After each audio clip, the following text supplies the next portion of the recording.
Yes, it comes, United States. Then if the assigned country is, let's say, in Germany, you can again make a search here.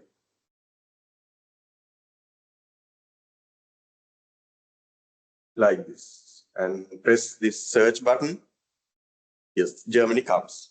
So now we selected 2 countries. So it appears here, selected 2. Selected 2. The next step is to select the variables. So in the assignment, I have mentioned some of the variables: GDP growth rate, unemployment rate, inflation rate, public debt, government consumption expenditure, money supply growth. So those are the variables. So you can select 4 out of those 6. So let's say I want to analyze GDP growth rate and unemployment rate between the 2 countries. So you can search for them in this field. GDP growth. Search. Yes. So it will show the results for different variables which contain the terms GDP and growth, but you have to choose the correct one, the relevant one for you. It has a long list. Out of it, you have to select the relevant variable. Yes, GDP. GDP, yes, GDP growth, annual percentage, like this.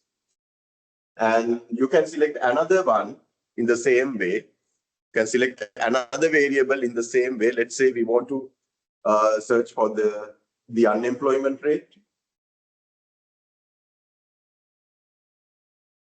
So enter a keyword like unemployment and press this search button. Yes, a long list comes, a long list appears which contains the term unemployment. Out of them, out of the items in this list, you have to select the relevant one. Unemployment rate.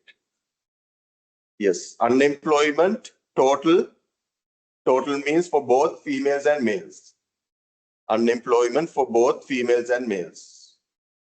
Percentage of total labor force, and which is the ILO estimates. ILO stands for International Labour Organization, so you can select it.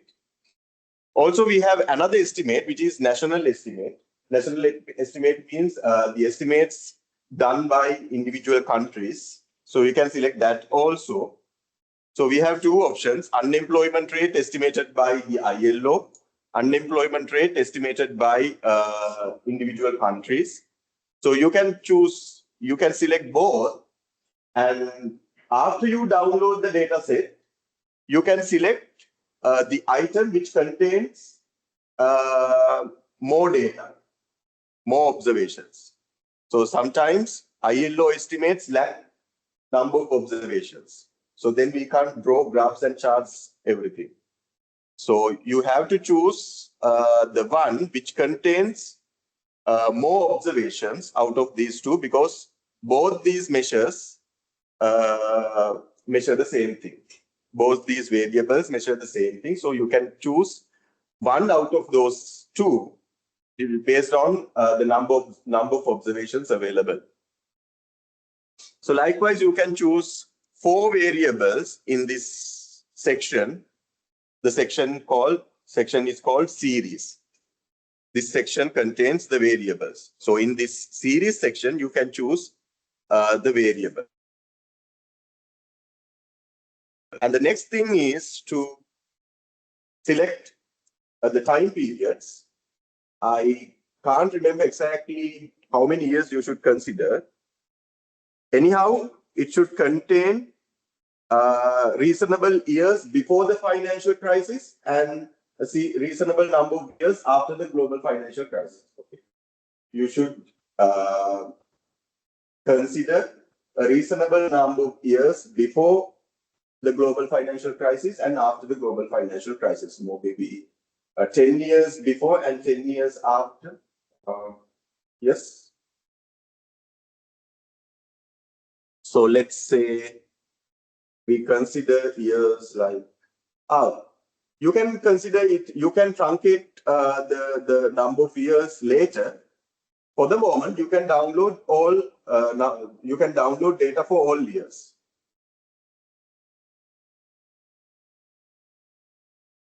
You can select all years from here. With this tick mark, you can choose all years. And yes, we are done with the selection. Then you can press this apply changes button. Apply changes button.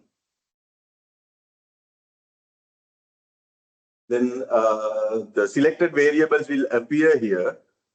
You can check whether all variables that you have selected appear here or not.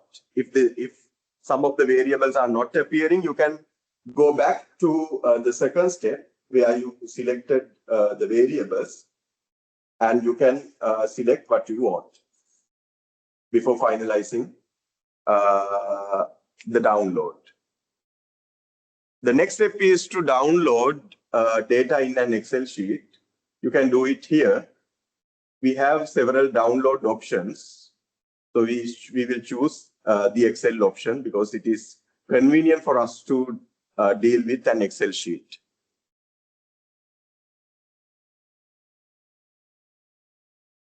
Yes, it's downloaded. You can open it. So it has the variables we choose. And data contains, the data sheet contains data from 1962 2023. Yes. And as I told you before, for unemployment, we have two estimates. One is for the one is from the ILO, and the other one is from the from national estimates. Yes, but when we consider these two, what we observe is the ILO estimates lack data for some years. No, it also has some reasonable number of years. Yes, it has data, so you can choose whatever you want. It has data from 1991 to 2023. Global financial crisis happened somewhere in 2008, 2009, 2010. So you can select years from 1991 up to 2023. So you can consider the period from 1991 to 2023. So that's up to you.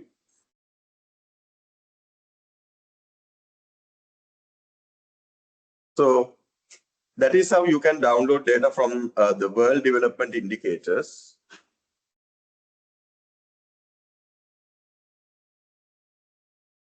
Also, you can download data from the international financial statistics from the IMF.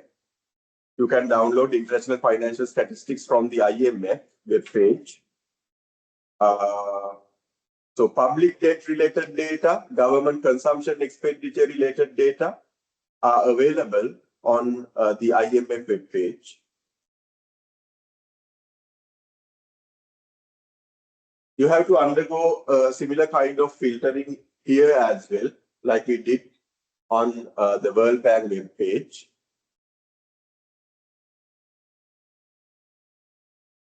But one thing is this IMF database is slow to show the results. So it takes some time to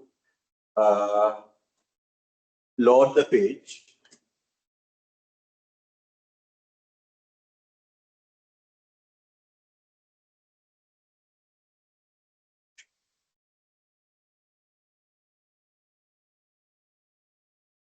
So this is what usually happens. It takes some time to load the page.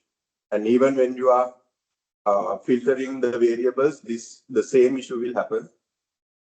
So you can go to this data tables view, data tables tab. Yes.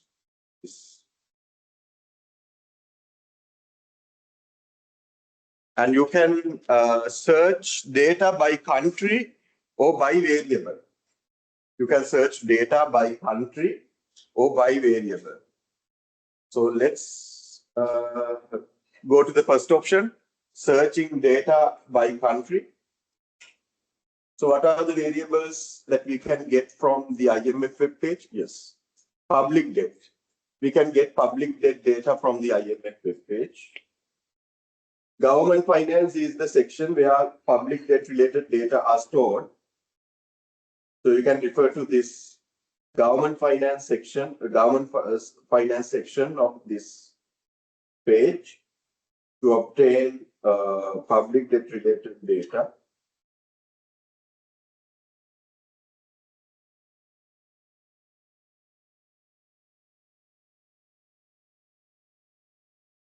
It's still loading.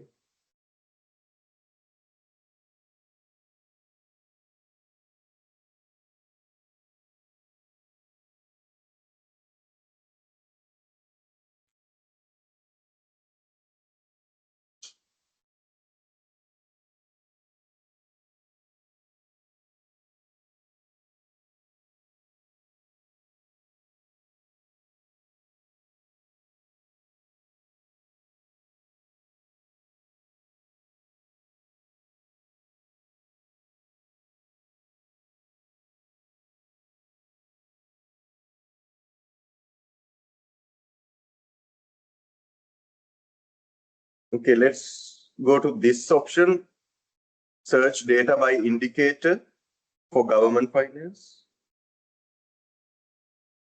There was an issue, the page did not show any results. So that's why I go to the second. Yes, second option is working. You can go to the second option to filter data by indicator. Indicator means the variable. Yes, here it's still loading.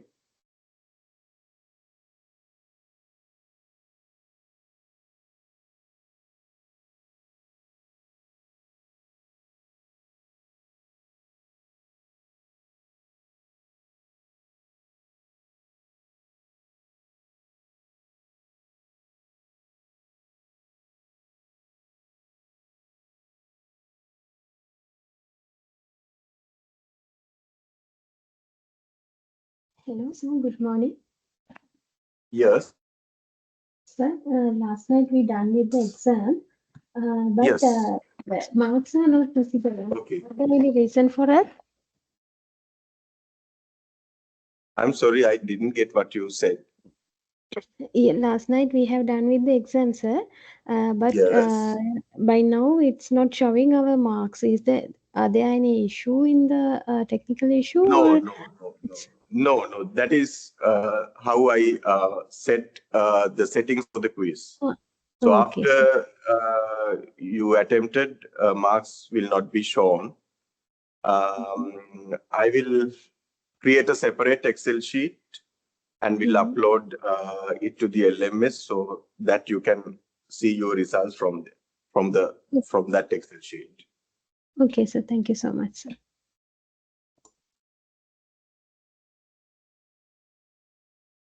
Yes, we have government finance related data for different countries. And for the moment, it shows revenue data here. But you can choose the area from which you want data. We want government debt related, public debt related data.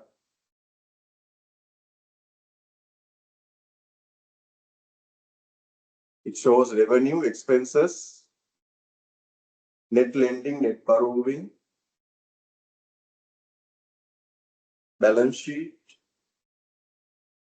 central government,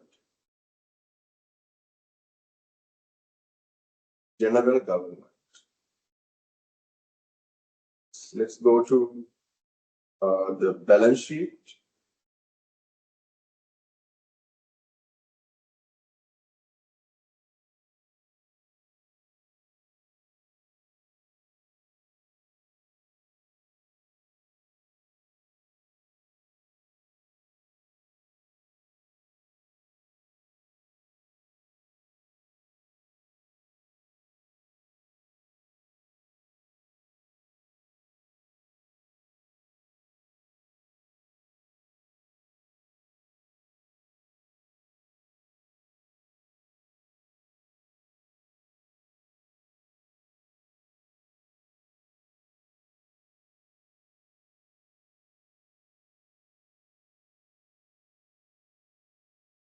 So whatever the network strength, this always happens. When we are attempting to download data from Japan and living there, the same issue arises. Even though we had 5G facility in Japan, it may come when because it contains, the web page contains a large amount of data. That's why.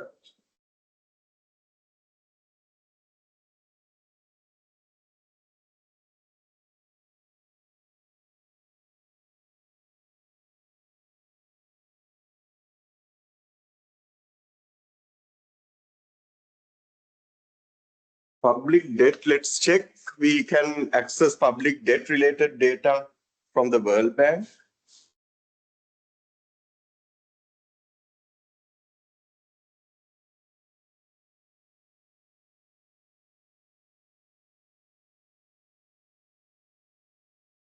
Debt.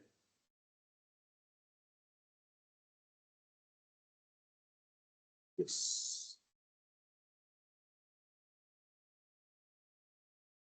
Yes, it also has data. Central bank debt, central government debt as a percentage of GDP. You can get it from here.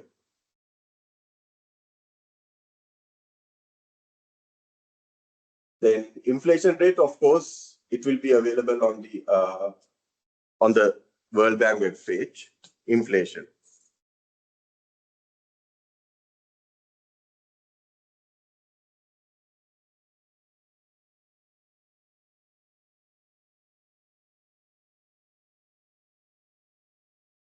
Yes, inflation, consumer prices, annual percentage, inflation, GDP deflator, inflation, GDP deflator link series. So you can choose either inflation, consumer prices, or inflation, GDP deflation. GDP deflator reflects the price level of the whole goods and services available in the country. But when it comes to consumer price inflation, it reflects the general price level of a selected basket of goods and services. So that's the difference. GDP deflator considers goods and services in the whole economy, but the consumer price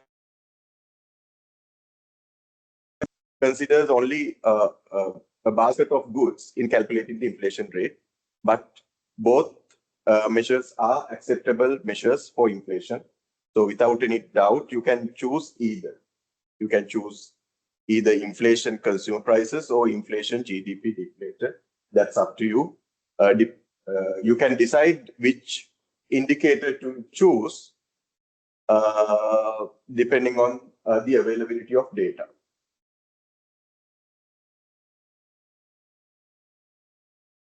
And next, consumption expenditure. So that's what the World Bank website lacks. Government expenditure. Let's see whether it's available. I don't think it has data for government expenditure.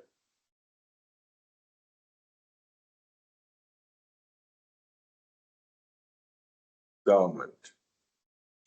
We have central government debt, central government debt, claims on central government, domestic government, expenditure on primary education, expenditure on secondary education. Yes, it has. General government final consumption expenditure. Government expenditure is this. General government final consumption expenditure as a percentage of GDP. You can consider it. But I'm not sure about the availability of data. Sometimes, even though the variable is shown here, sometimes it may lack data. Sometimes you may want to rely on the IMF web page to get government consumption data, right? Understood? So if data for government expenditure is not sufficiently there on the World Bank web, you have to refer to the IMF web page for that. Balance sheet. Date. You can choose date from here. We want only annual data. So you can choose years. Like this. It has years up to from 1922.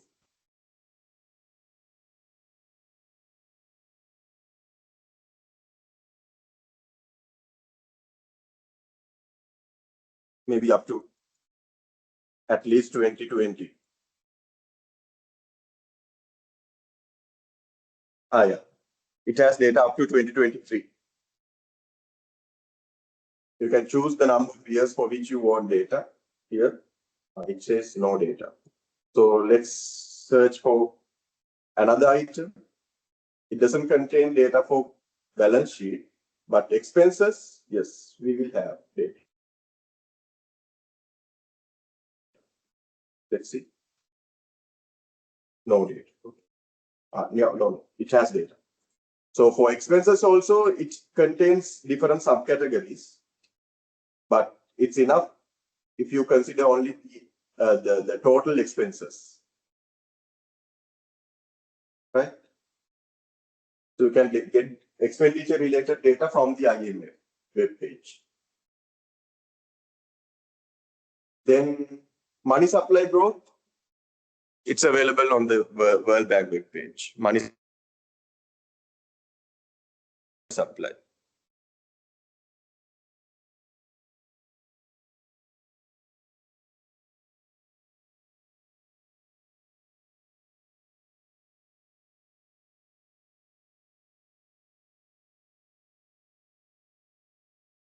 Yes, it has broad money supply as a percentage of GDP. It has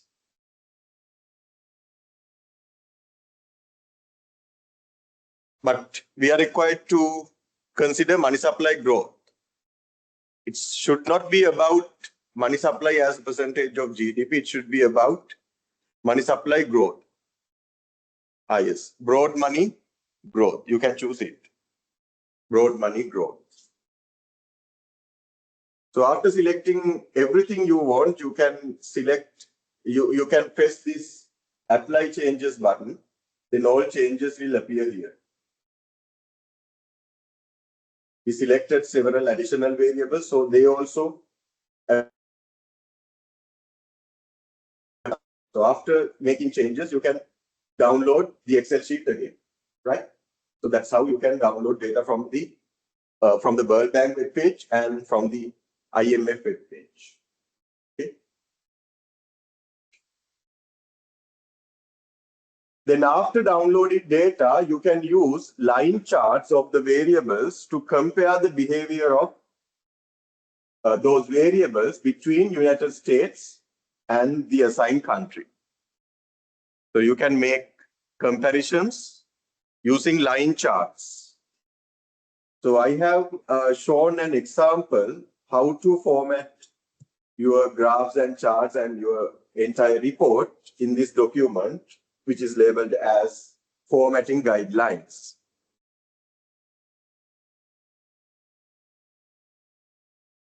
So it contains formatting guidelines that you should follow in developing your report.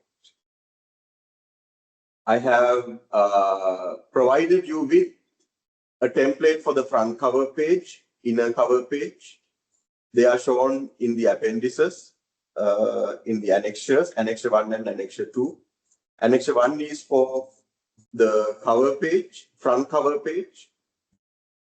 Here you can add a suitable title for your report, a creative title, and you have to put your group number.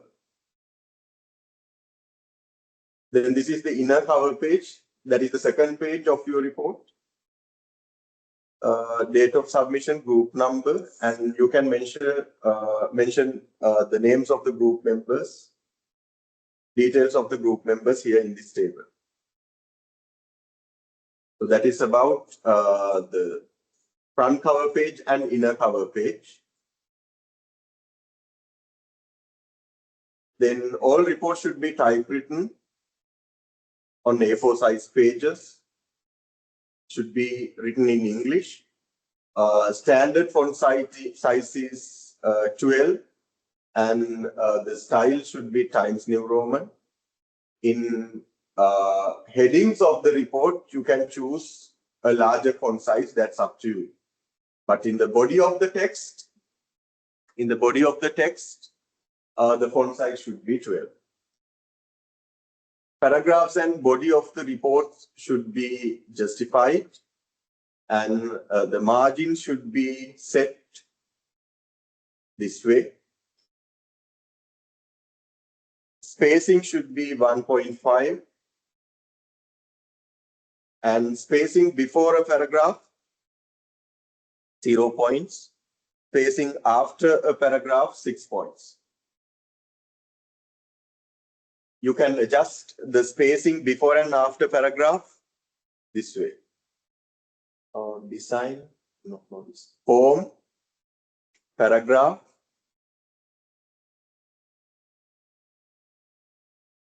form, but it's not working.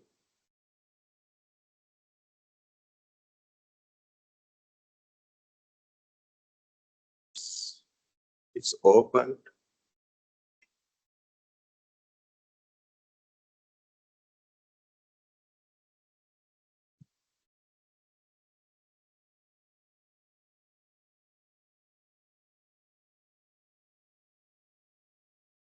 Form in paragraph. The tools are not working. I don't know why is that. Anyway, here in the paragraph section, you will have an option to set spacing before and after paragraph, right?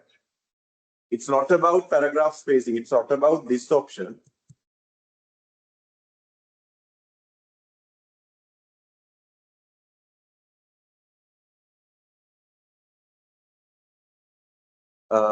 It's a separate option. So once you expand this paragraph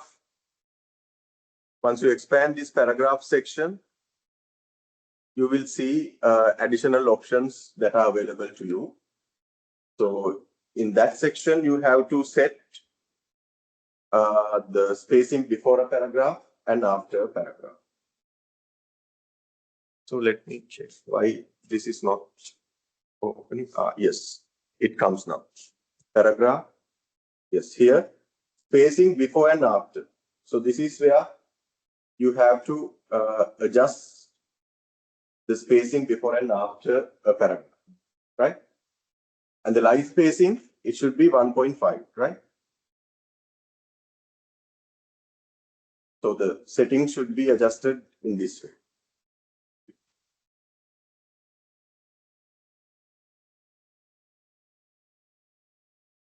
This is not my document.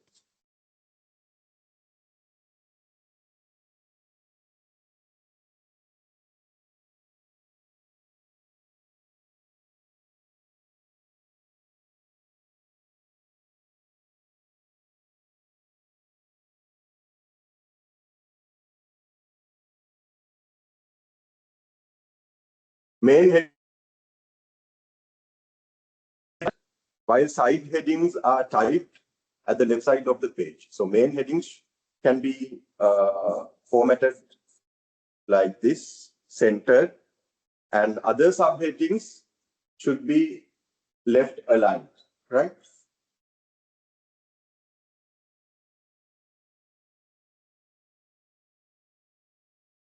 Page numbers, the entire report should be numbered. Page numbers should appear at the bottom of the page, and they should be centered.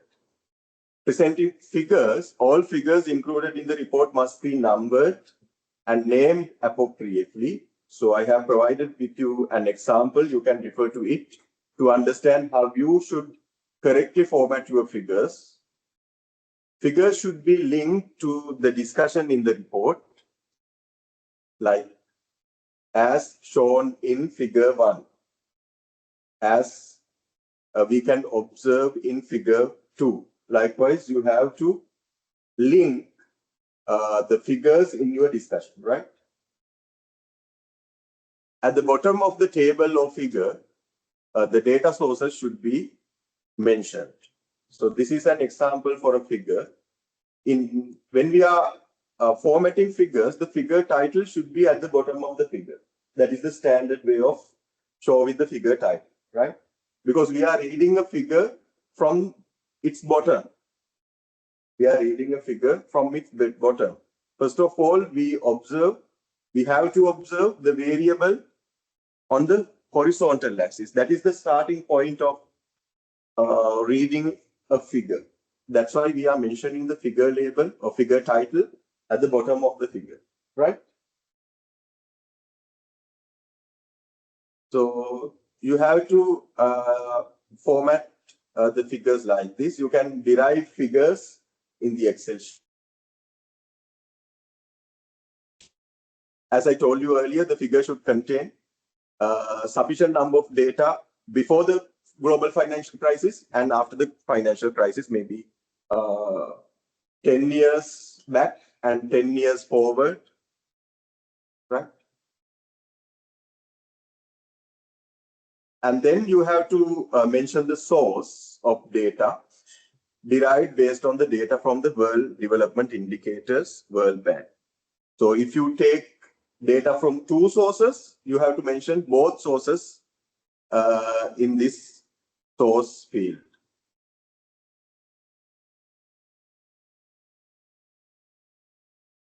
Report fee. So if you make errors when you are mentioning your group number, when you are mentioning your registration numbers, and when you are mentioning your names, there won't be any excuses.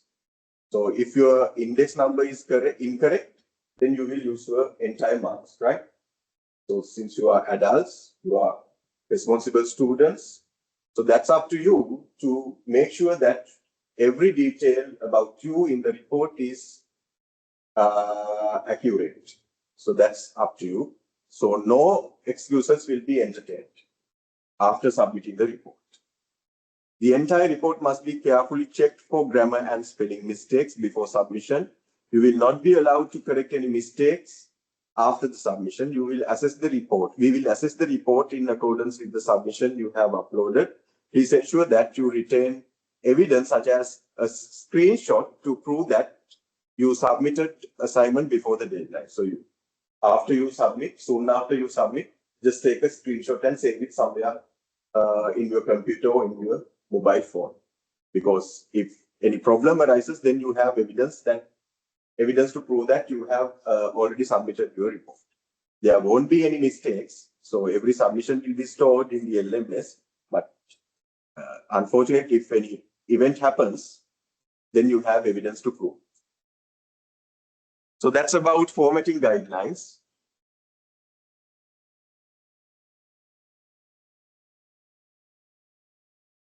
And we were discussing section number 2. So the section number 2 is about comparing the economic impact of global financial crisis between the United States and the assigned country. Section 3 is to discuss about the policies implemented by the assigned country.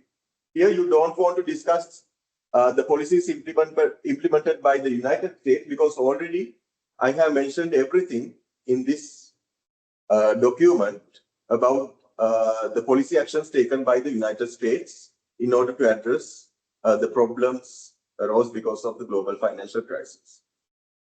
So the remedies taken by the United States are already mentioned in this document, policy responses to crisis. Therefore, you don't want to add these details in your report. Instead, you have to discuss policy reactions of the assigned country only. Got it? You have to discuss policy actions taken by the assigned country only. Refer to the attachment to formatting guidelines, submit as a PDF file, rename the file with your group number, and the deadline is 7th March 2025. The time is set in the midnight. So make sure that you upload your file before the deadline, because after the deadline, the link will not work. Submit via the link below. I have created a separate link for that. Submission of group report. The deadline is mentioned here as well.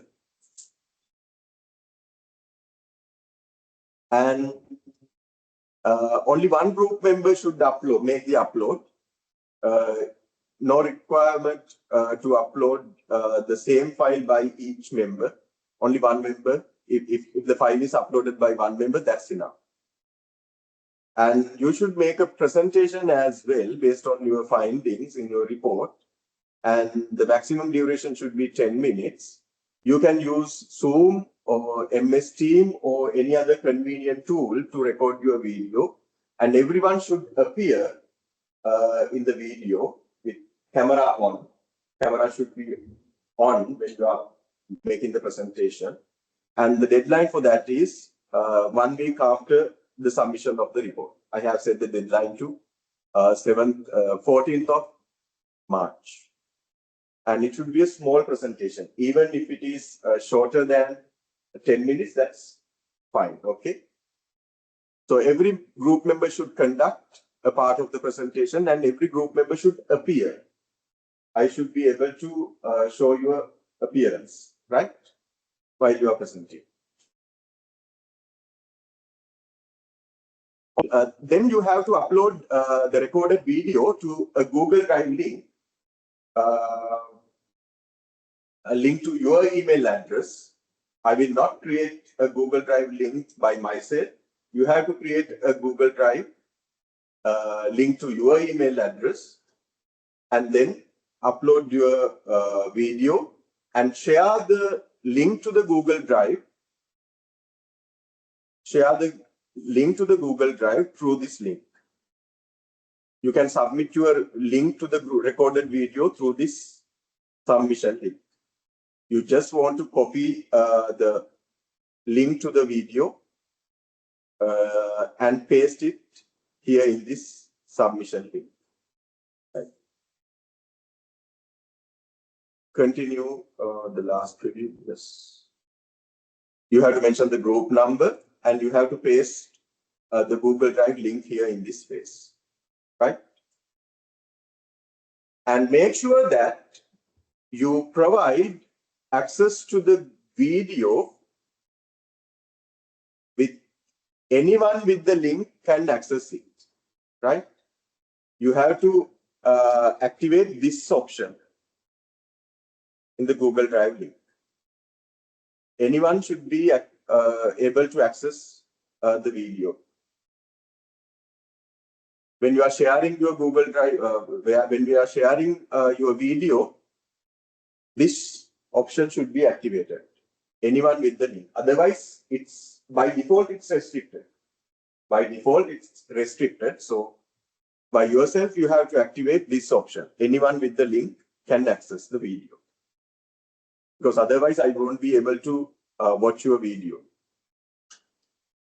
There will not be any makeup assessment for this. Those who do not contribute to the assignments, as well as groups that fail to submit the reports or videos before the deadline will receive 0 marks.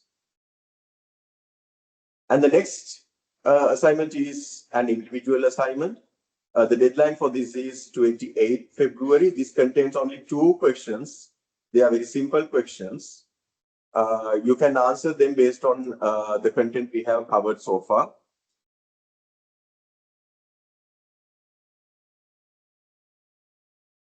Actually, we discussed this numerical question last week, so you can refer to the recorded video to understand how to answer this question, part 2 of question number 2.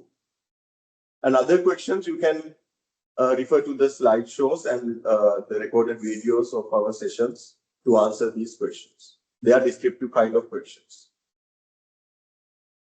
Also, you have to show your answers in graphs. So they are not that much difficult. I hope the time is enough for to answer this question. You can discuss answers in groups. I don't want to know your groups, but individually you have to make the submission, right? Understood? You can discuss the answers in groups, in informal groups, within your friends circle. And then you have to provide the answers individually. I don't want to know in which group you discussed your answers with your friends, but you have to make the submission individually. The deadline is 28. Today is 8. You have 20 days for that.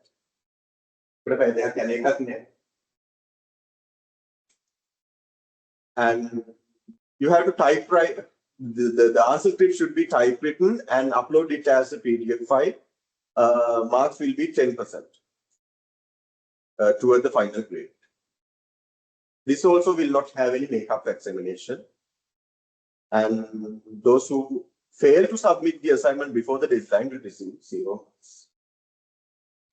Hello, sir. Yes. Hello, sir. Sir, Yes, go ahead. can I write the answer, the piece of paper, or upload it?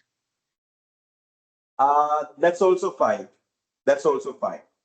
Make it Okay, a sir. single PDF file and upload. Okay, sir. Thank you, sir. Okay. Okay, that's about the assignments. I will handle all assignments, and from the next week onwards, Supun sir will take the class. This is going to be my last session for you. But the questions in the final examination for the content that we have discussed so far will be developed by myself, right? I will develop questions for the content I have covered. Supun sir will develop questions for the content that he will cover. Got it? So don't blame that we didn't cover these areas. We didn't discuss these areas to Supun sir because the entire responsibility lies with me. I will create questions based on the content I have discussed.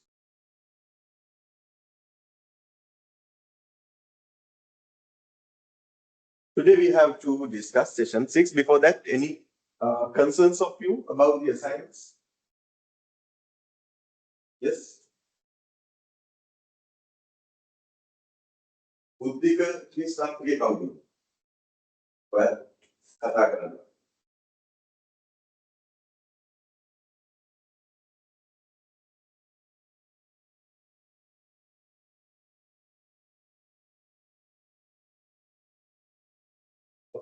If you don't have any concerns, we can proceed with our plan.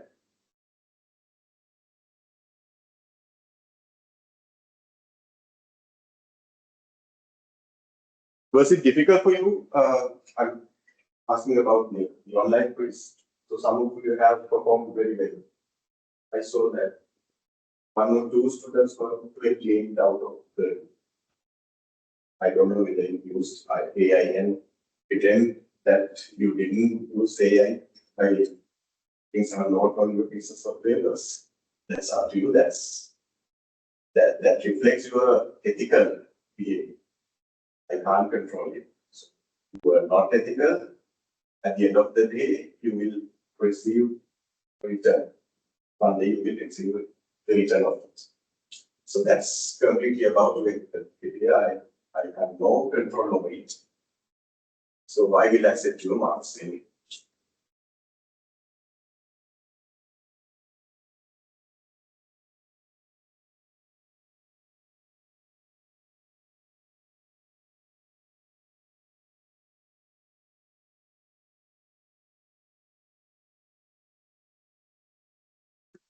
This session is about the oligopoly market structure, the last market structure that we are supposed to discuss. So far, we covered 3 market structures: perfect competition, monopoly, and monopolistic competition. This session is about oligopoly. We will be discussing these areas: features of oligopoly, sources of oligopoly power, collusive and non-collusive oligopoly, Swiss king demand curve model. You don't want to memorize this name, just call it king demand curve model. Okay, before proceeding with this session, we can have a break. Let's take a break for 10 minutes. Come back by 9:22.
Oligopoly is a market structure that we can see in many industries.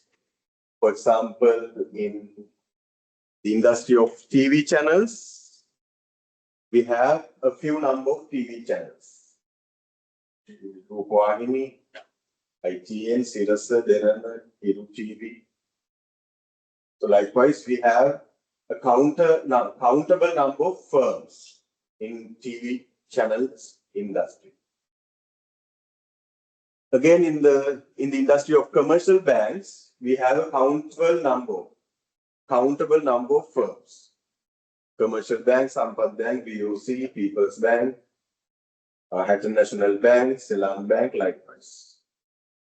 Again, in the industry of audit firms, we have a countable number of firms, KPMG, what else? EY, right?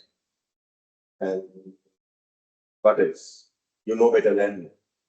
I have no experience with the auditing and everything. I attempted chartered CA exams, but I completed only up to the second level. Thereafter, I didn't complete because I set my career goal to become a lecturer from my first year onwards.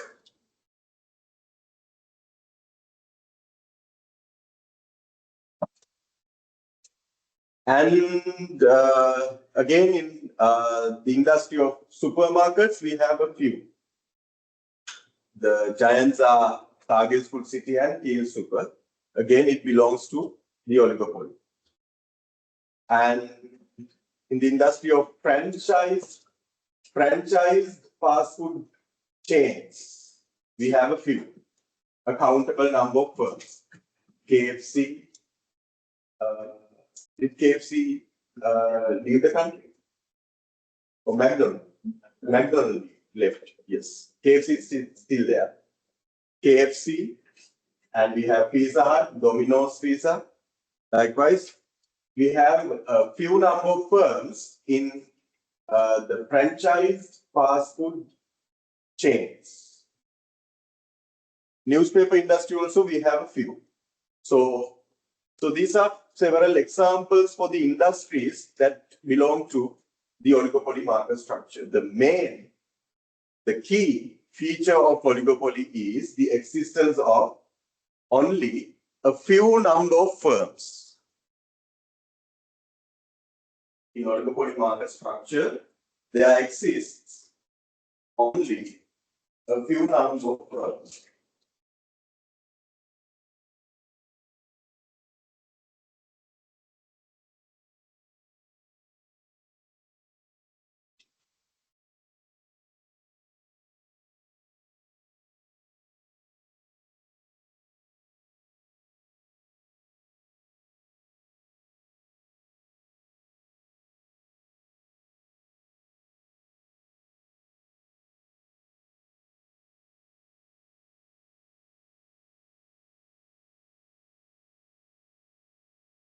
this term, a few, is not defined. There is no any benchmark for that. A few. It can be 2, it can be 3, it can be 4, it can be 5, it can be 20, it can be 25.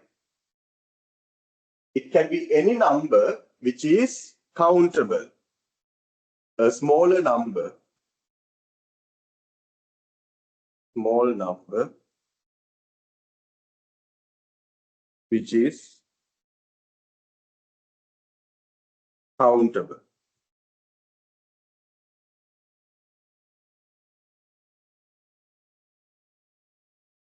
Anyway, there should be more than one firm. More than one firm. And there is no any benchmark for that. Anyhow, it should be a smaller number which is countable. So when it comes to commercial bank industry, there are, I think, around 26 commercial banks operating in Sri Lanka, both international commercial banks and local commercial banks.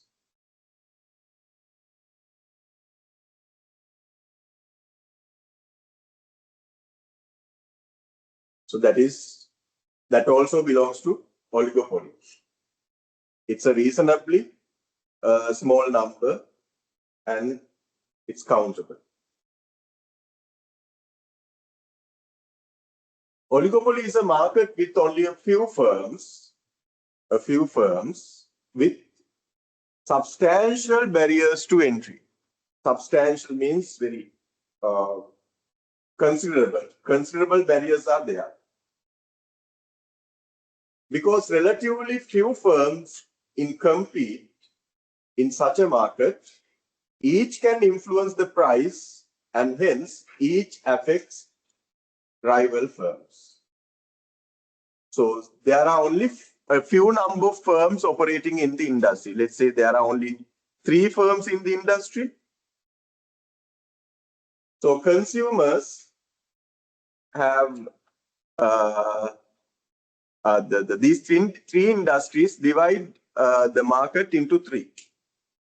Firm 1 has its own customer base, firm 2 has its own customer base, and firm 3 has its own customer base.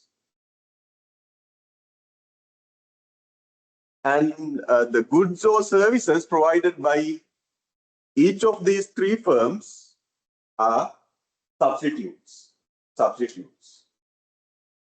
So what will happen if firm A increases its price considerably? Firm A increases its price considerably. What happens? The customer base will move from firm A to the other 2 firms. Customers will move to firm 2 or firm 3, right? Isn't it understood by firm 1? Firm 1 knows it. Firm 1 knows that fact. If we will increase our price considerably, we will lose our customer base. That fact is known to firm 1. Because they know that fact, will they increase their price? No, they will not. Since firm A knows that if they increase their price considerably, they will lose their customer base.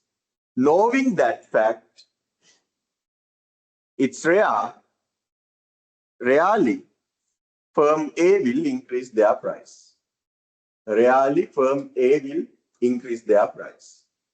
So the price is rigid. Price is rigid.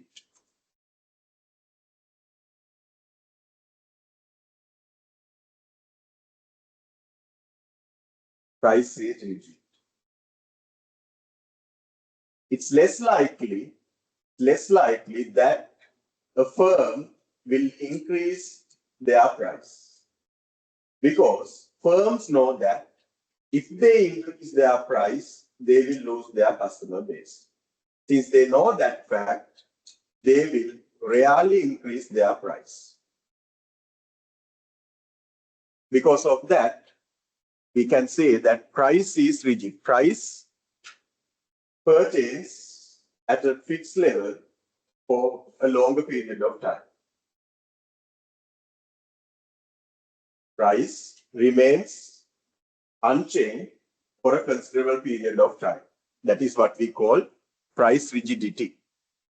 Price rigidity. At the same time,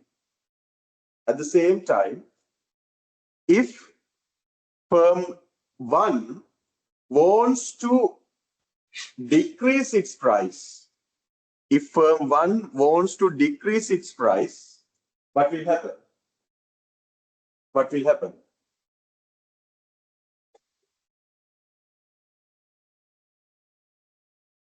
Customers from the other two firms will purchase goods or services from firm 1 because now their price is very low compared to firm 2 and firm 3.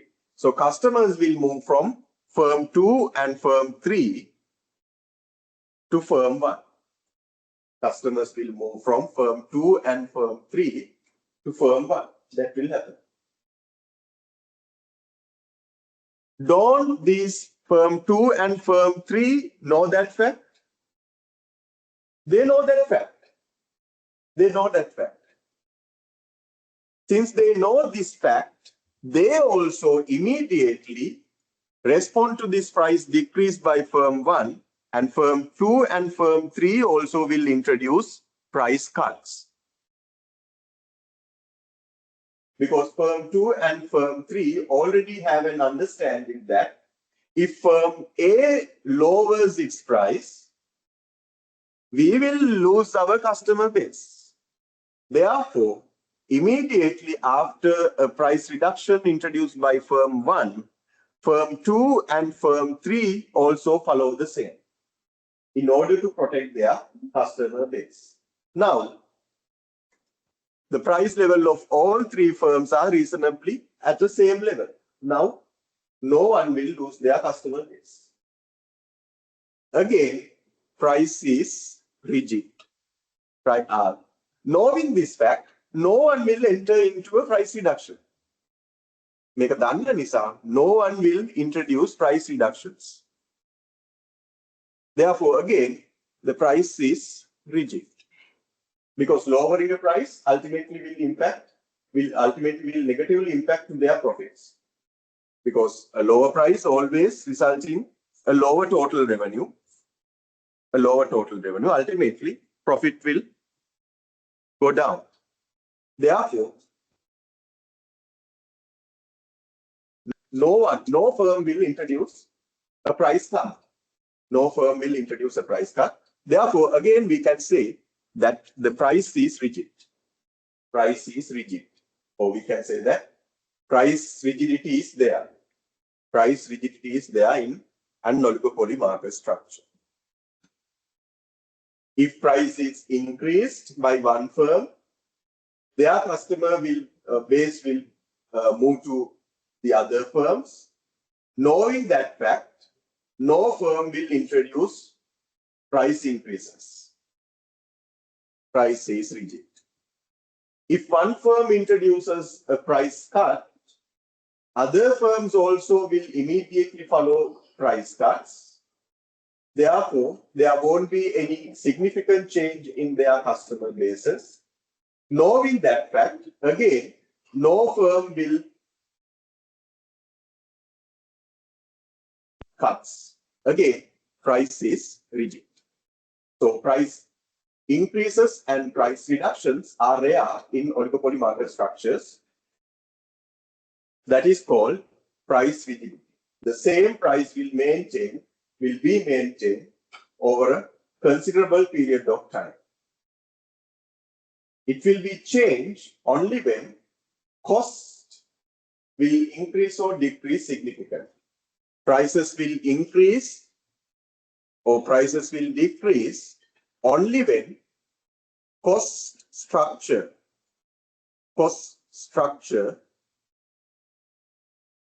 changes significantly.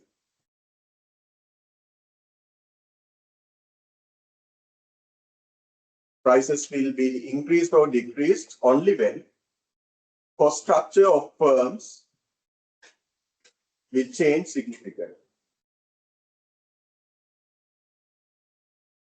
So that is another important feature of oligopoly market structure. Price rigidity is another key feature of oligopoly market structure.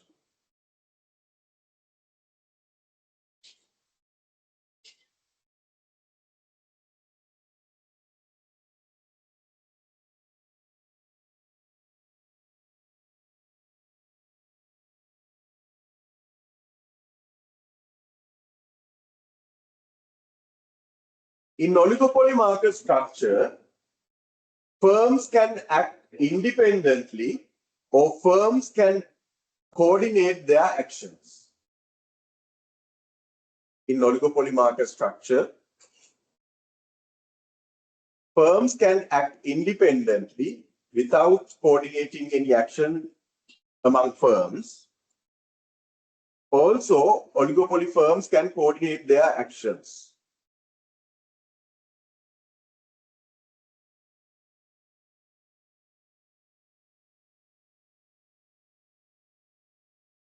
They can act independently or they can coordinate their actions. If oligopoly firms are acting independently, we call it a non-collusive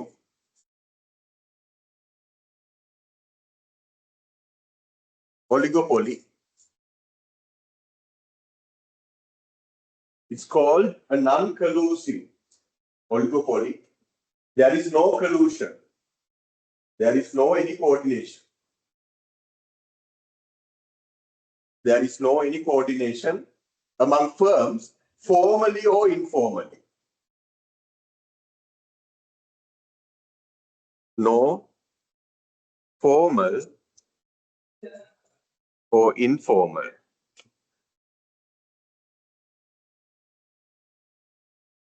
coordination.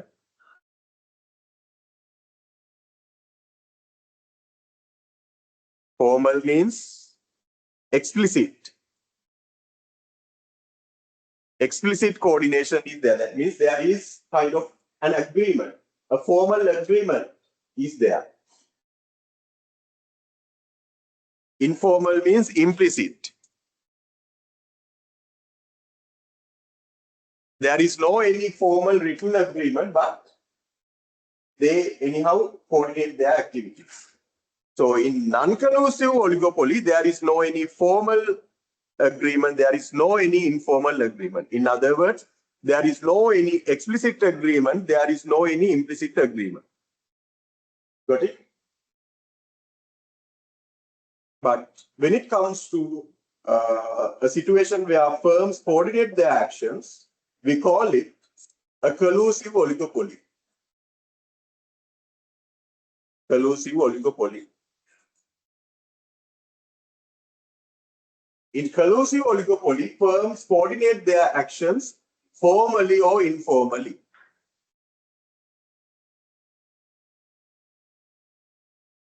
Coordinate their actions formally or informally. Or in other words, they coordinate their actions explicitly or implicitly. They coordinate their actions explicitly or implicitly.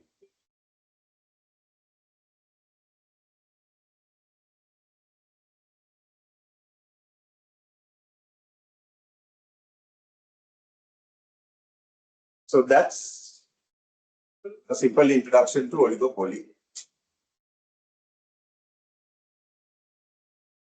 The products in the oligopoly market structure can be differentiated or can be homogeneous.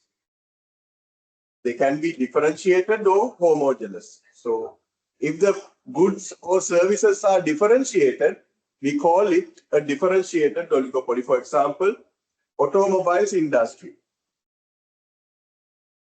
The cars produced by Toyota the features of Toyota cars is different from features of cars produced by other manufacturers.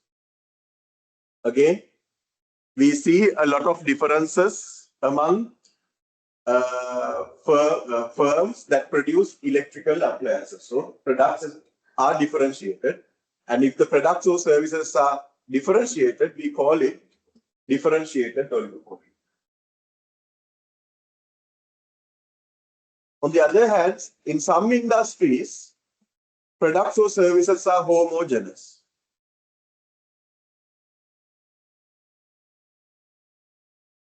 Products or services are homogeneous in some industries. For example, cement.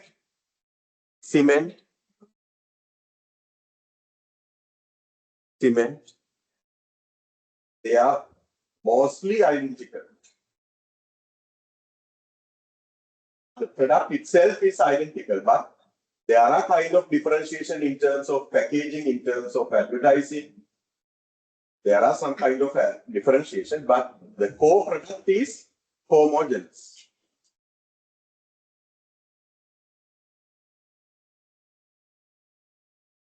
In cement industry also, we have a few number of firms. In automobile, electrical appliances, manufacturing industries also, we have a few number of firms. So in oligopoly, the product or services can be differentiated or homogeneous. And we have a special case of oligopoly that is called duopoly. In duopoly, there are only two sellers. For example, in Sri Lanka, we have this public bus transportation and CTB transportation. There are only two. And give another example for a real world duopoly in Sri Lanka. Another example. Yes, gas. We have Ditro and La. It's very loud. It's also a duopoly.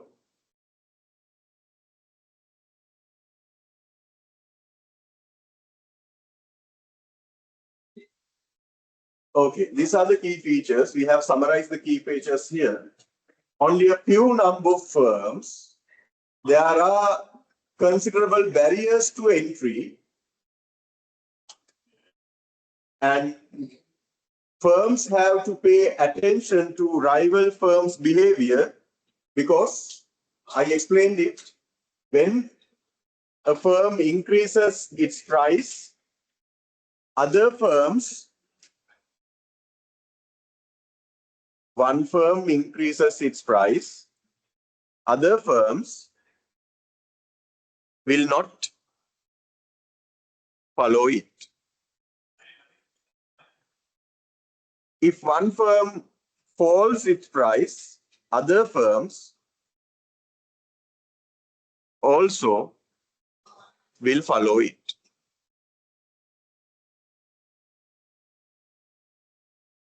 Otherwise, they will lose their customer base. Therefore, each and every firm have to pay attention to the behavior of other firms.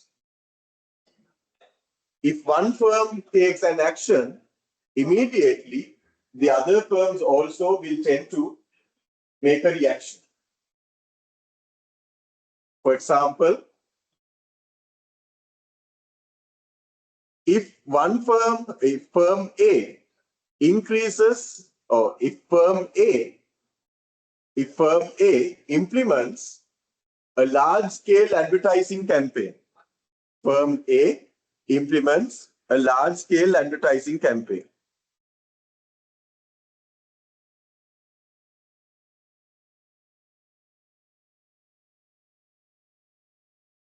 So other firms observe it. Other firms pay attention to it. And they will predict that, other firms will predict that because of this large-scale advertising campaign implemented by firm A will be able to increase their customer base. firm A will be able to increase their customer base. So other firms will understand it. Other firms can understand it. So with that understanding, other firms, let's say there are two other firms, firm B and firm C, they also will increase their advertising expenditure.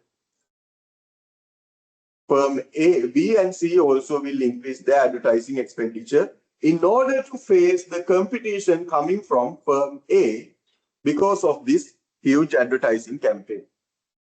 So always firms have to pay attention to the behavior of their rivals. Rivals is other competitive firms. Each firm has to pay attention to the actions of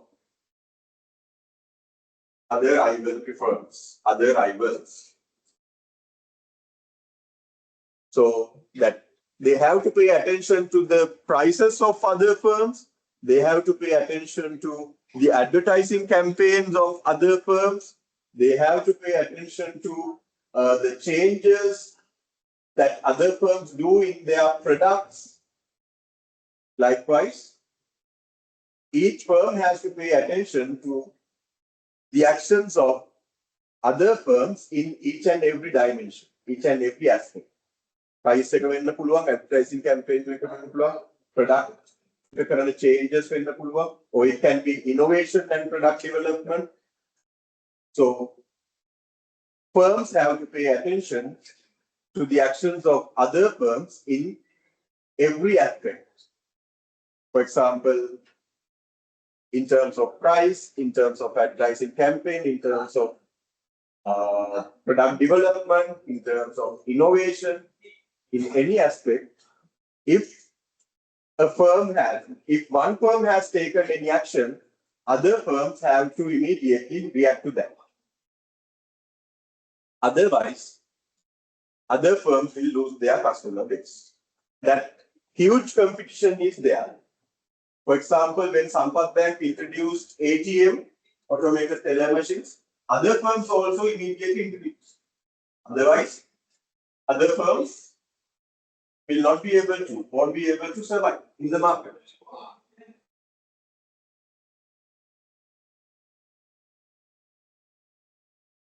And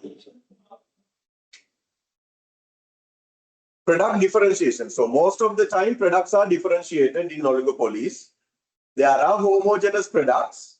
The core product is homogeneous, but the thing is, they are differentiated in terms of branding, in terms of packaging, in terms of advertisements, in terms of location and other aspects. So most probably, the products are differentiated. Most of the time, products are differentiated. Even though the core product is homogeneous, they are also differentiated in terms of packaging and in other aspects. For example, cement. Cement is homogeneous, but the package is different. Package is different. And also, advertising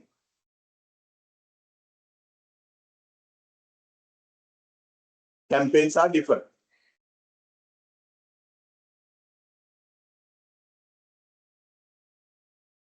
And oligopoly firms are price setters. They can set their own price. They can set their own price. They are price setters. But when setting the price, they have to consider the price set by others. When setting their own price, of course, they have to consider the prices set by the other firms.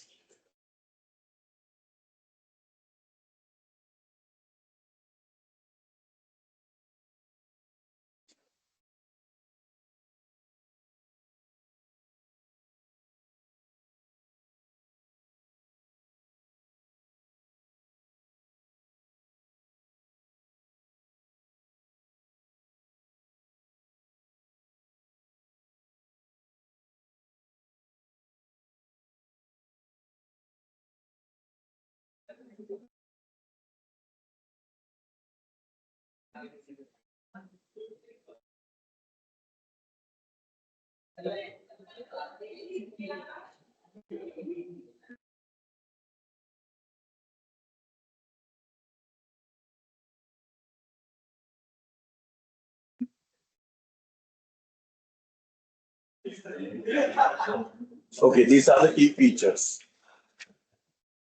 Okay, these are the sources of oligopoly power. Sources of oligopoly power.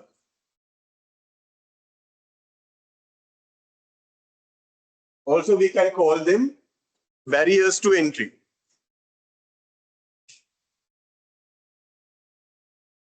Barriers to entry.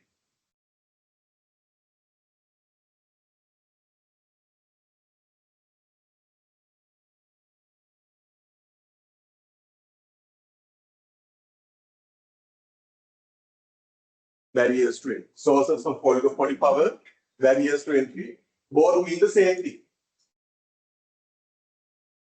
Because there are barriers, they act as sources of oligopoly power. So these barriers are the same as the sources of monopoly power. මේ ටිකම තමයි sources of monopoly power කියලා අපි කතා කරන්නේ. These are the same sources that we discussed in monopoly. So the same sources will act as sources of oligopoly power or barriers to entry into oligopoly markets. Economies of scale. Economies of scale is the first source of monopoly power, oligopoly power.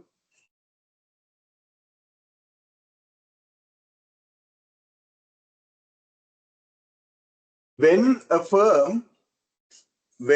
an oligopoly firm operates over a large scale,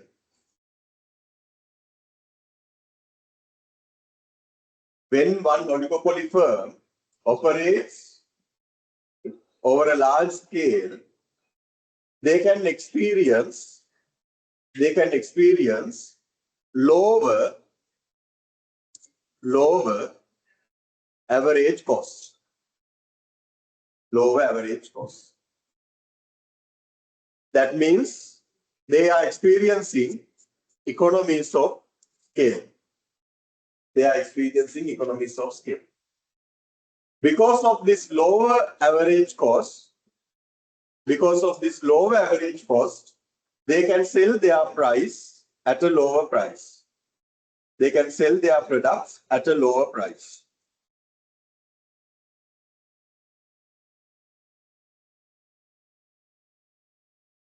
If a new firm wants to enter the industry, probably they have to start with a smaller scale. Most probably they have to start with a smaller scale.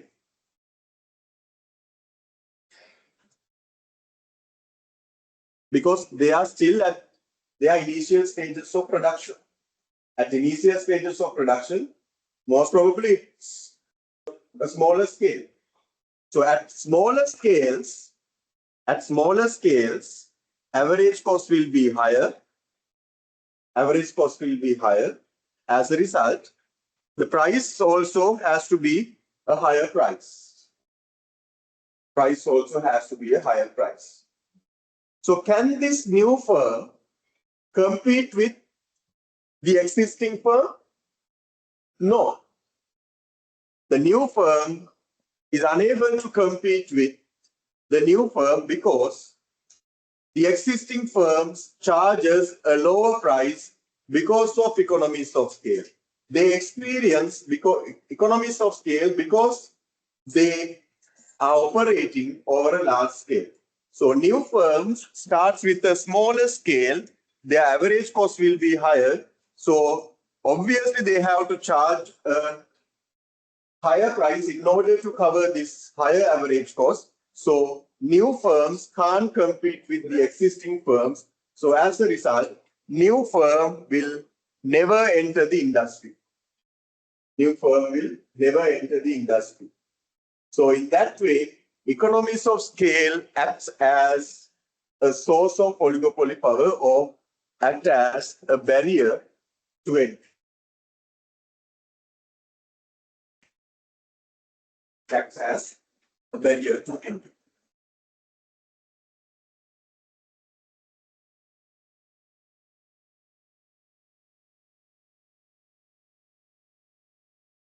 The second reason for the second source of oligopoly power is large capital investment required.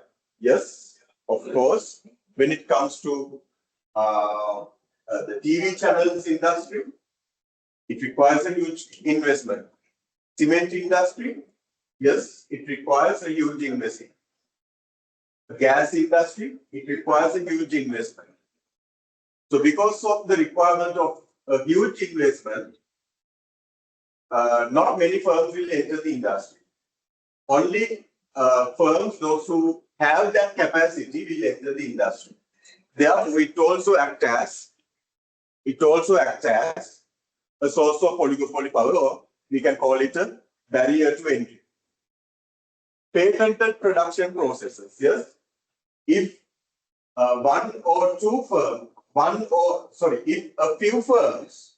if a few number of firms have the patented rights to produce a good or a service,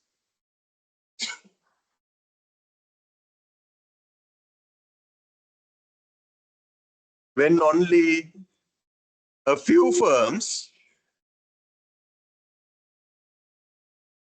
have patent rights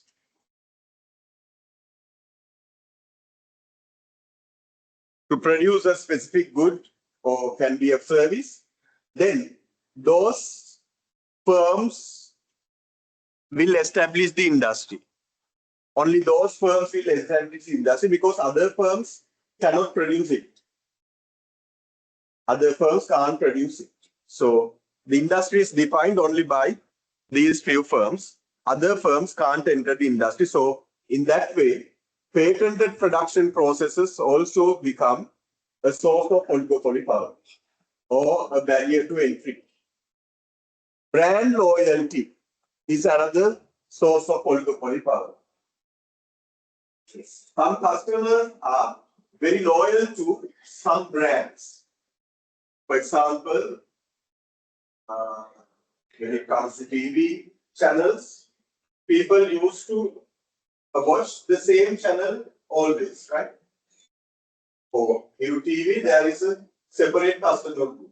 They always watch Hiru TV, not Rupawahini. Rupawahini, they have their own customer group. Sometimes they don't watch Hiru TV. So likewise, brand loyalty can also act as a source of oligopoly power because other firms will not receive that brand loyalty. New firms will not receive that brand loyalty. It's difficult for new firms to receive that brand loyalty.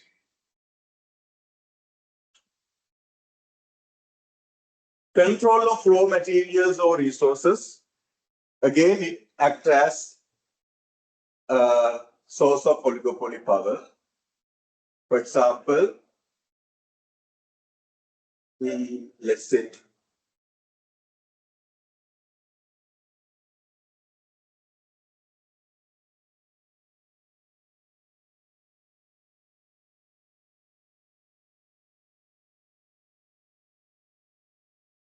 if the government has granted permission only to two firms to import cement to the country, only two firms have been granted license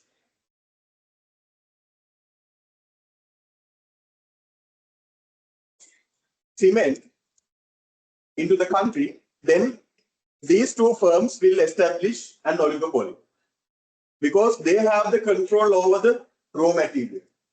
They have the control over the raw material. Likewise, in industries where only a few firms have the control over the raw materials or resources, they will establish an oligopoly market. So that will act as the source of oligopoly power. That will act as a barrier to entry. So since only these two firms bear the license, other firms will not be able to enter the industry. Therefore, this market becomes an oligopoly. Limit pricing. Limit pricing means lowering the price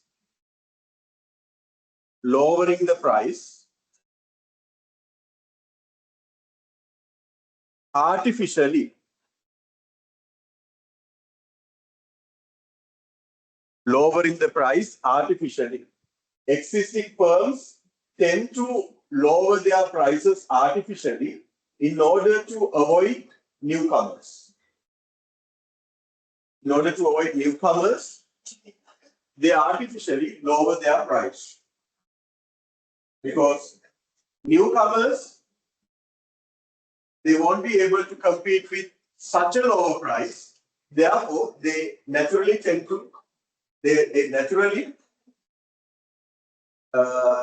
can naturally keep away new firms away from the industry. By charging an artificially lower prices, existing firms can keep newcomers away from the industry because newcomers will not be able to compete with such lower prices. So these are the sources of oligopoly power. We also can call them barriers to entry because these reasons act as these phenomena act as sources of oligopoly power. They are almost similar to sources of monopoly power.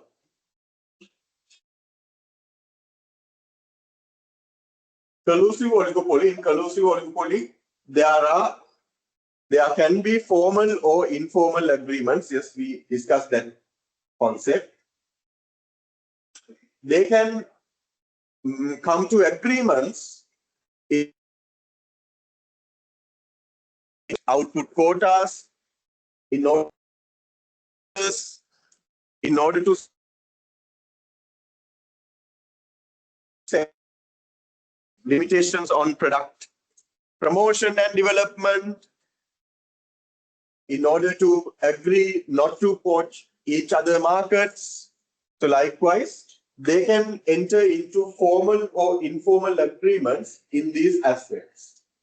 So such oligopolies are called collusive oligopolies. Examples are cartel agreements.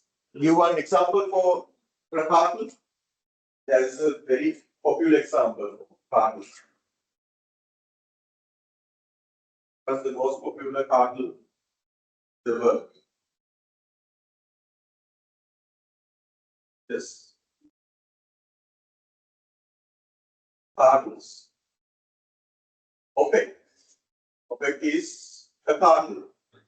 Organization for Petroleum Exporting Countries. OPEC. OPEC is a cartel agreement. They have a formal agreement. They have written agreement for them. So they set their quotas. As a country, you should produce this number of barrels of oil, crude oil. You should produce this number of barrels of crude oil. Likewise, they can set their output quotas. Also, they can set their own a fixed price for everyone. They can set a fixed price for everyone. So OPEC is an example for a cartel, and cartel is a formal agreement. There is a formal agreement. A formal agreement is there in cartels. One example is OPEC. Organization for Petroleum Exporting Countries. So I think that's the name.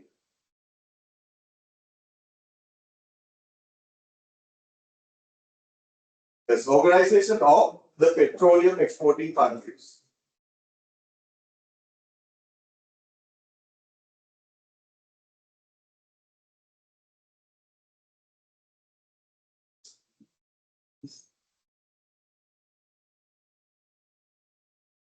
And the other form of collusive oligopolies is price leadership. Price leadership.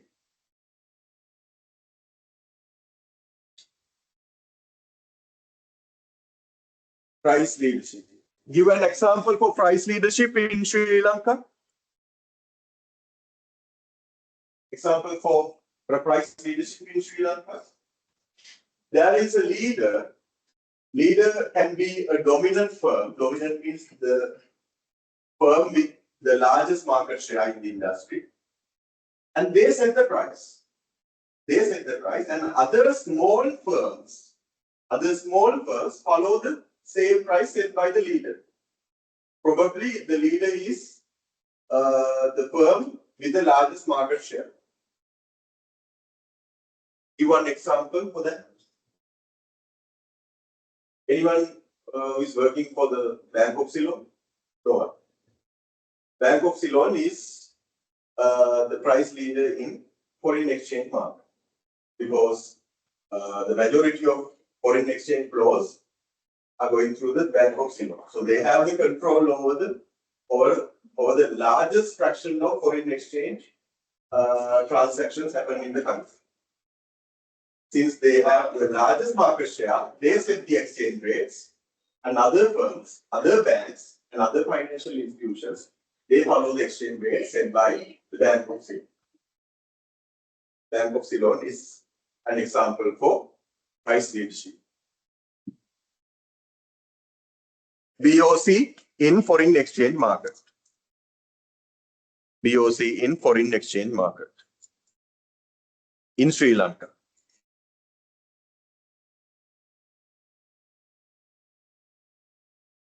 Is there a formal agreement? No, there is no formal agreement. There is a collusion, but it's informal. So price leadership is a model of informal agreement. There is an informal agreement.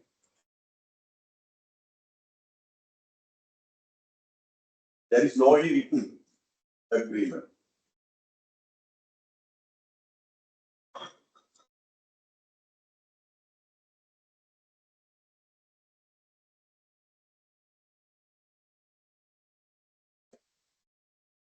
Non-collusive oligopolies, here there is no any formal or informal agreements. There is no formal or informal agreements. We have two examples for them. King demand curve model. In King demand curve model, we don't talk about any agreement. In the Coonot model also, we don't talk about any agreement. So they are out of our scope. Coonot model is out of our scope. We will not discuss it in our classes, because if we want to discuss a Coonot model, it will take around 3 hours. So we need a 3-hour session to discuss Coonot model. So that, since the time is limited for this course, we are not going to discuss the Coonot model. At the same time, we are not going to discuss price leadership models. Price leadership model also will take around 1.5 hours to discuss it.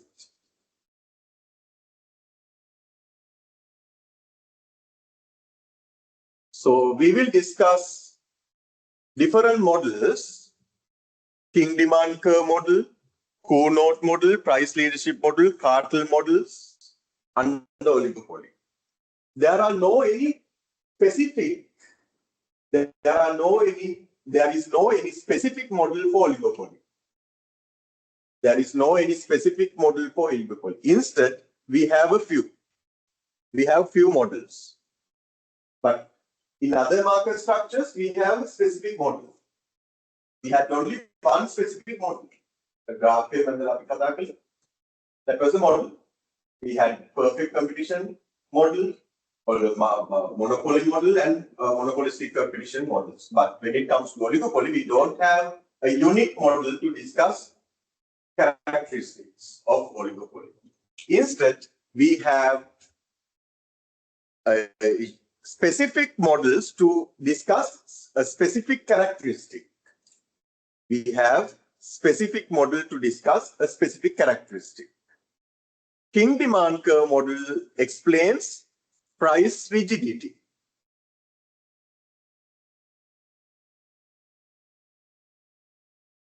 Coonot model explains interdependence.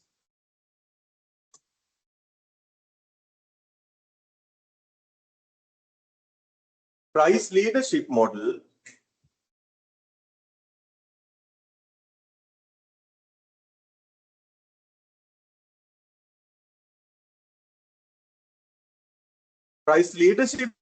explains again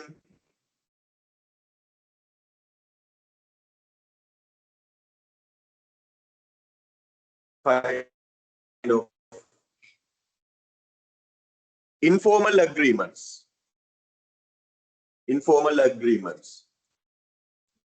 Cartel models explain formal agreements. So likewise, there are separate models to discuss separate characteristics of oligopoly. For this class, we will limit our scope to discuss only the king demand curve model. We will discuss only this. We will discuss only the king demand curve model.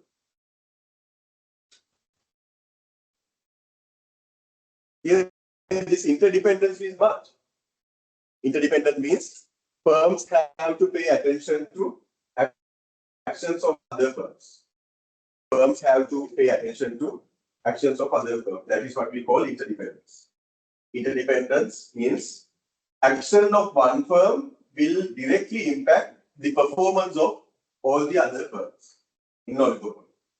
In oligopoly, action of one firm will affect the performance of other firms. Because of that, each firm has to pay attention to the behavior of other firms. For example, as I told you before, when one single firm implements a huge advertising campaign, they will be able to increase their customer base. So if other firms will not implement a similar kind of advertising campaigns, they will lose their customer base. Therefore, there is an interdependence. One firm A increases its advertising campaign. This action by A will directly impact the performance of firm B and firm C. That is called interdependent. Again, this happens with regard to price. If firm A decreases its price, B and C will lose their customers. Likewise, action of one firm directly impacts the performance of the other firms. Because, and that phenomenon is called interdependence. That phenomenon is called interdependence. Because of interdependence, each firm has to pay attention to the actions of each and every other firm. Got it? So this model was, here we are talking about the king demand curve model. This was introduced somewhere in 1939 to explain the price rigidity. Price rigidity means the same price is maintained for a considerable period of time.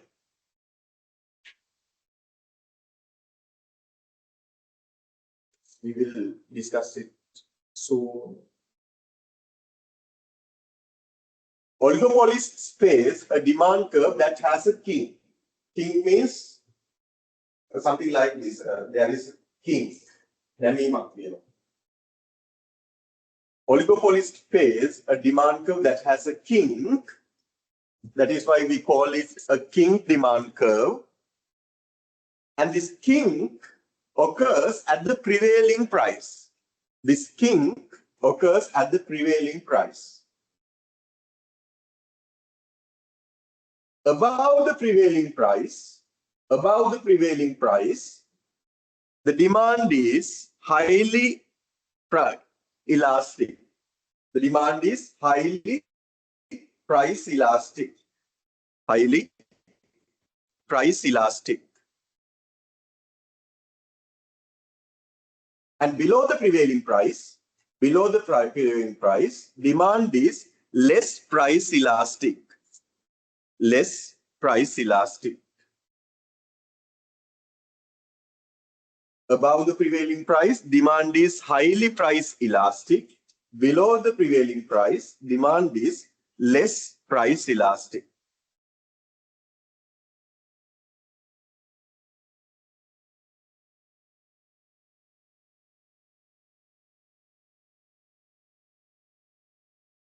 So the picture looks like this. This is the prevailing price. Above the prevailing price, demand is highly price elastic. That's why it's relatively flatter. The demand curve is relatively flatter. And below the prevailing price, demand is less price elastic. That's why it's quite steeper. So over this range, what will happen? What will happen? If this firm increases the price, if this particular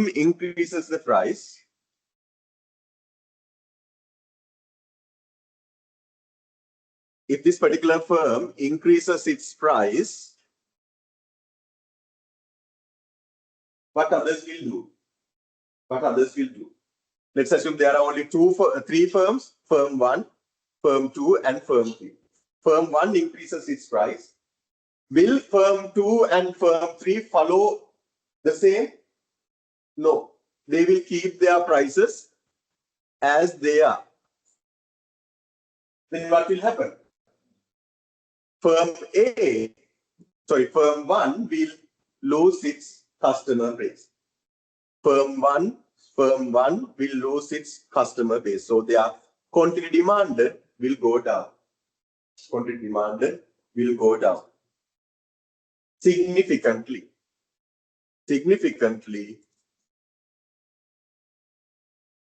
Their quantity will go down.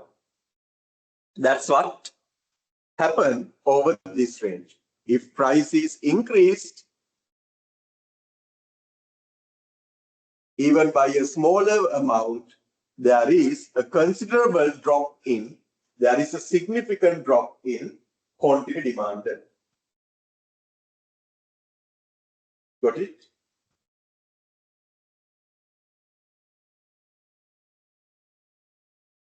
On the other hand,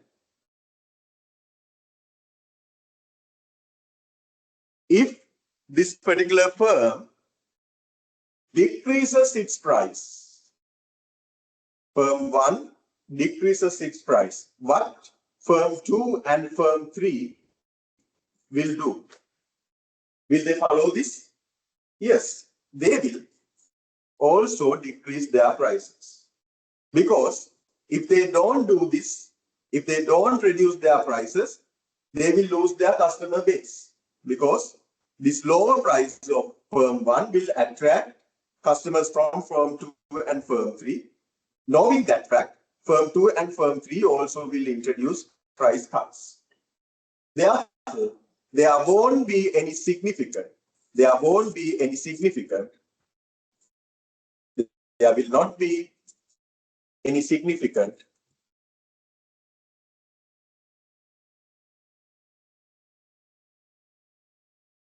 increase in quantity demanded of firm A.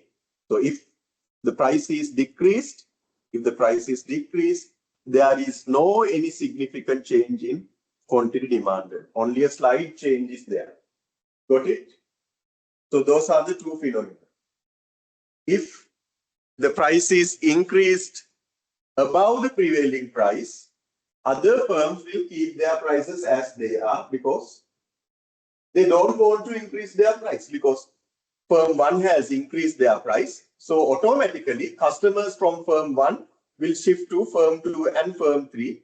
Firm 2 and firm 3 know that fact. Therefore, they will not introduce any price increases in price or decreases in price. They will keep their price as it is because automatically they know that customers will automatically shift from firm 1 to firm 2 and firm 3.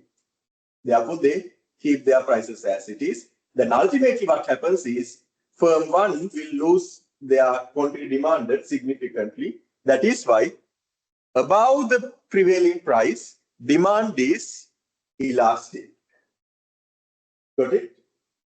And below the prevailing price, if firm 1 introduces a price cut, other firms will know that if they don't follow this price cut, they will lose their customer base. Therefore, they also introduce price cuts. Therefore, all firms now have introduced price cuts. Therefore, there won't be any significant changes in quantity demanded for any firm.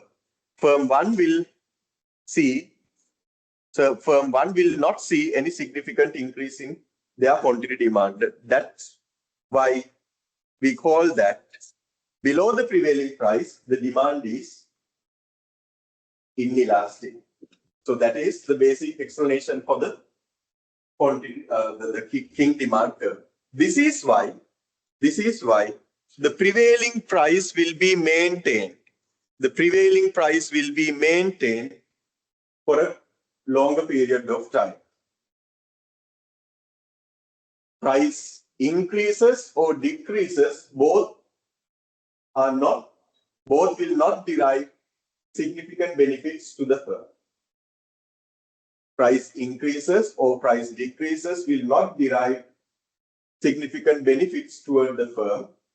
That's the reason why an oligopoly firm maintains the same price over a longer period of time until its cost structure will change significantly. Until its cost structure changes significantly.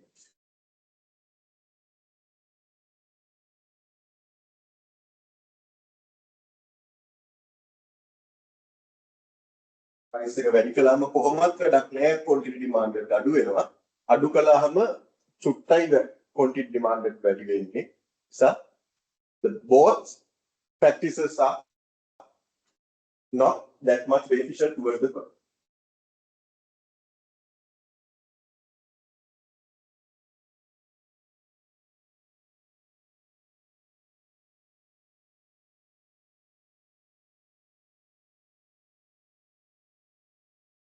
Because of the king demand curve, marginal revenue will have a discontinuity.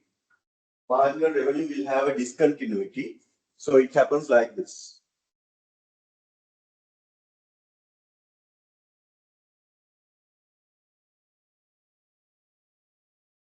We will draw it by ourselves.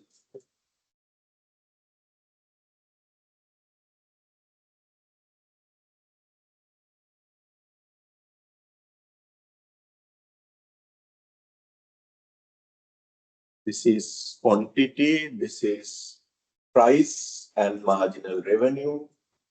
We have this king demand curve.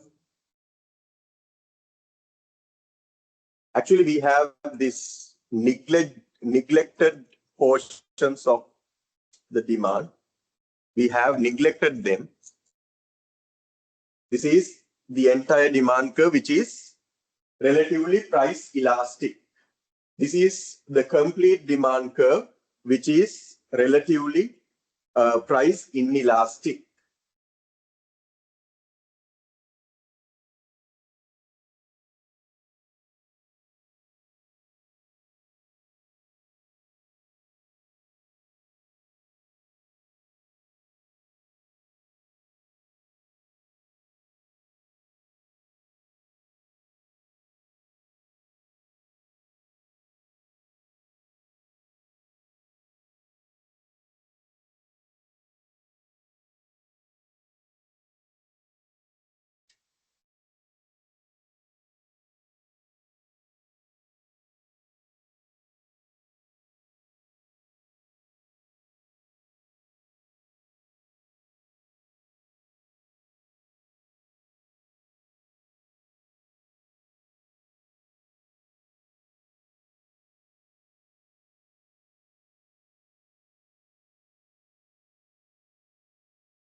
This is the prevailing price.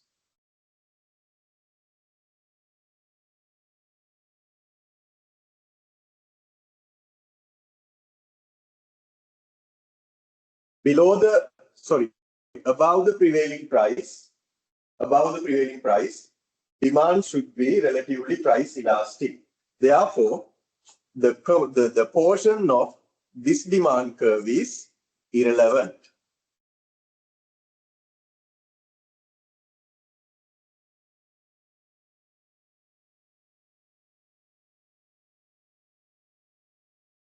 Inelastic. Therefore, this portion of the demand curve is irrelevant. That's why we don't consider those portions. Above the prevailing price, demand is relatively price elastic. Therefore, this is the relevant portion. This is irrelevant. Below the prevailing price, demand is relatively price inelastic. Therefore, this is the relevant portion. This is irrelevant.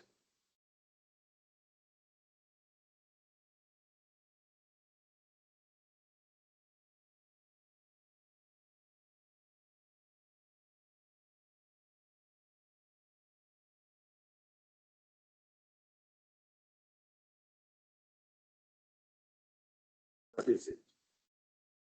Someone poorly?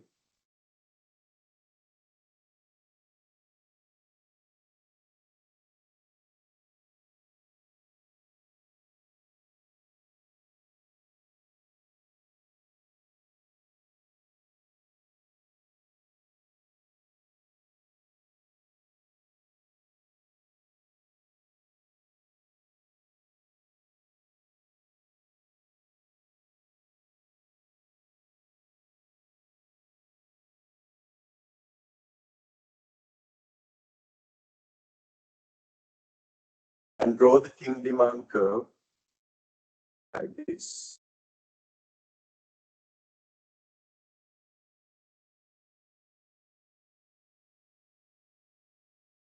This has its own marginal revenue.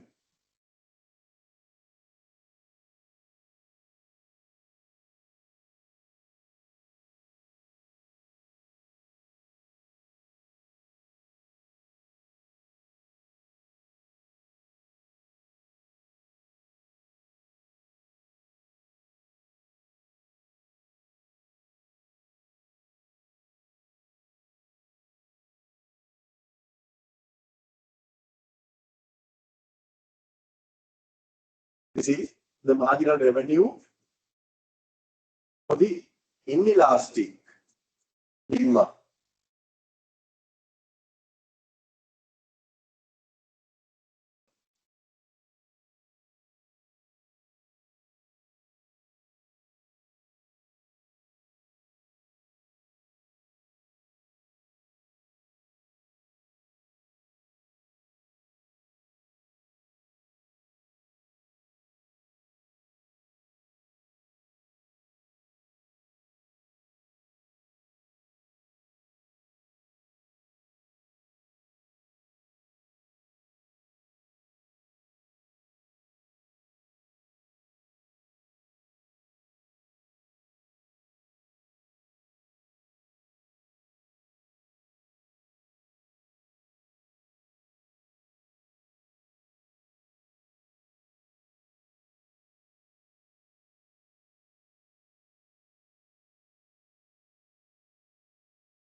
Hello, sir. We can't hear you.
Share.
I lost him.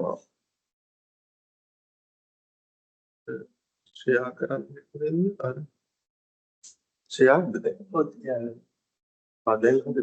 join.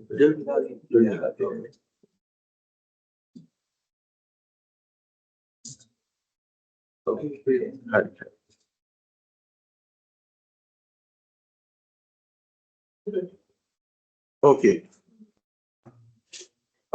We started the session again. Hope those who are joining online can listen to us.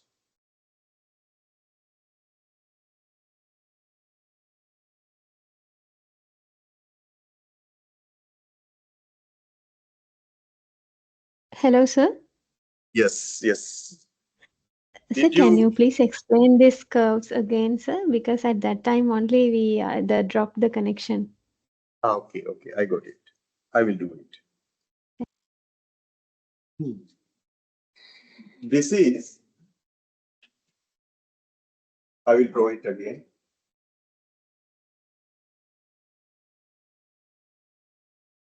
We have two situations, two demand situations in one graph.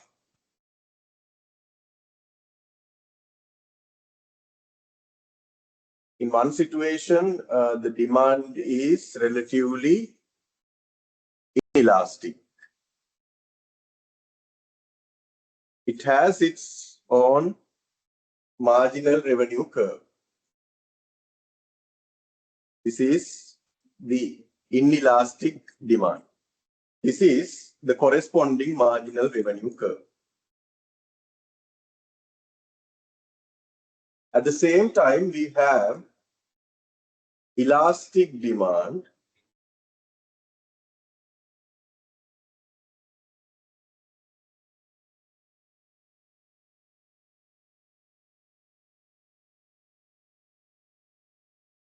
Elastic demand.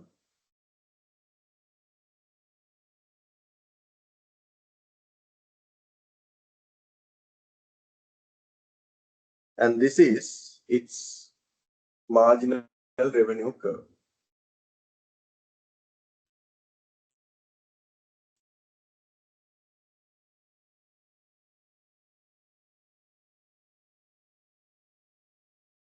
And this is the kink. This is the kink at which the elastic demand curve and inelastic demand curve are intersecting. At the kink, we find the prevailing price. At the kink, we find the prevailing price and prevailing quantity. Right?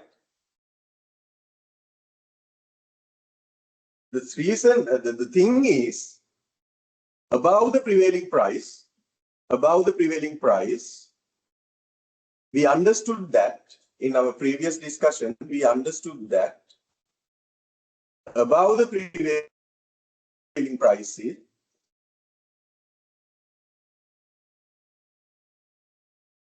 demand is relatively price elastic. Below the prevailing price, we understood that demand is relatively price inelastic. Therefore, above the prevailing price, this inelastic portion is irrelevant. Below the prevailing price, this elastic portion is irrelevant. Now we are going to delete or remove those irrelevant portions from our picture. So what are the irrelevant portions? This is irrelevant. As a result, its corresponding marginal revenue is also irrelevant. That means this portion is also irrelevant from the inelastic marginal revenue. And again, this portion is irrelevant from the elastic demand. At the same time, the corresponding marginal revenue is also irrelevant. That means this portion is irrelevant. So then we can extract only the relevant portions of demand and relevant portions of marginal revenue. So what are the relevant portions of demand? This is relevant. This is relevant. And what are the relevant portions of marginal revenue? This is relevant and this is relevant. Got it? Something complex, but if you do this by yourself several times, you can understand what is happening in this picture. The first thing you should understand is this. Above the prevailing price, demand is relatively price elastic. Below the prevailing price, demand is relatively price inelastic. Therefore, above the prevailing price, this portion is irrelevant. And below the prevailing price, this portion is irrelevant. When we are removing these irrelevant portions of demand curves, the corresponding marginal revenue curves also should be removed, should be deleted. That's what we did here. So this red color line is our king demand curve model. And this blue color line, which has a disconnection. We have a disconnection here. We have a disconnection here. So this marginal revenue curve is the relevant marginal revenue curve, even though there is a disconnection.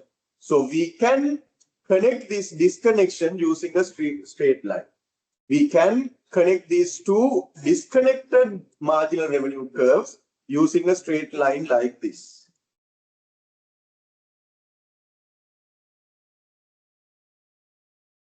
There is a disconnection, but we can remove that disconnection by using a straight line like this, which is a vertical straight line. It's vertical. So ultimately, we have a picture like this.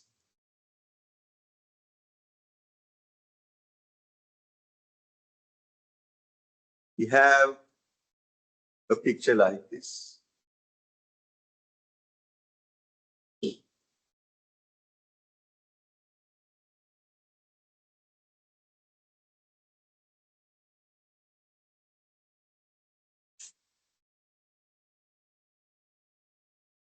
This is the king demand curve. This is the marginal revenue curve.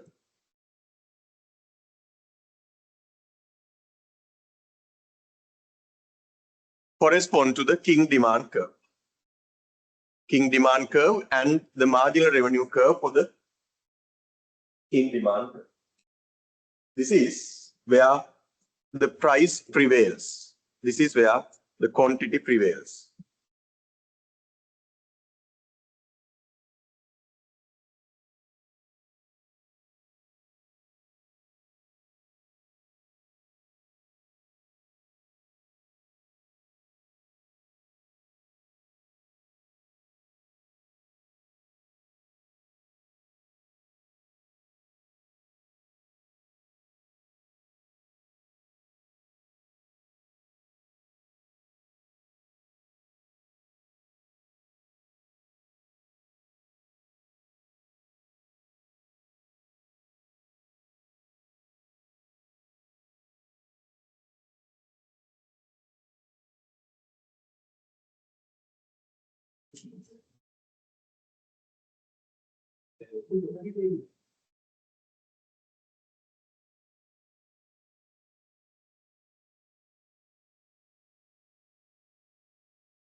So after removing all irrelevant portions of demand curves and all irrelevant portions of marginal revenue curves, eventually we will have a picture like this.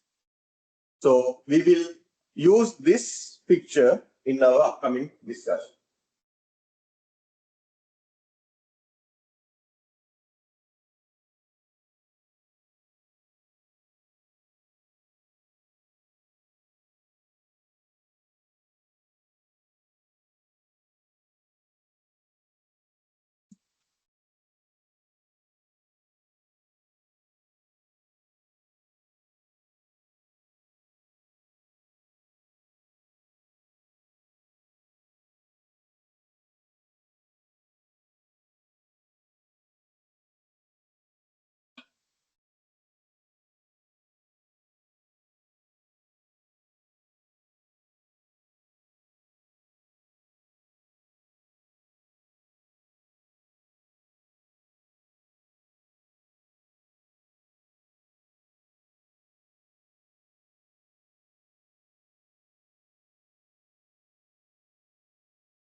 Shall we go to the next slide because the time is limited?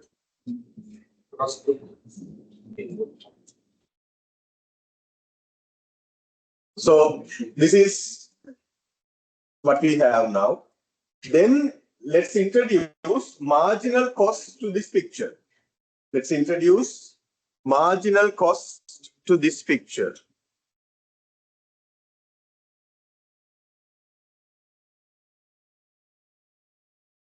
We have a picture like this.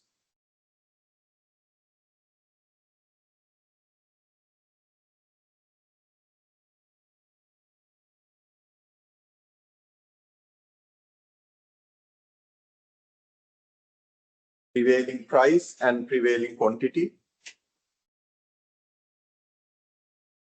And we have this marginal revenue.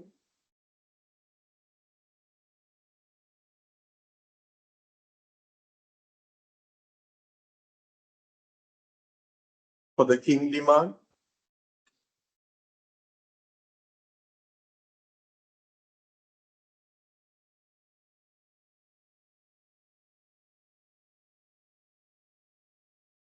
If marginal cost curve lies like this,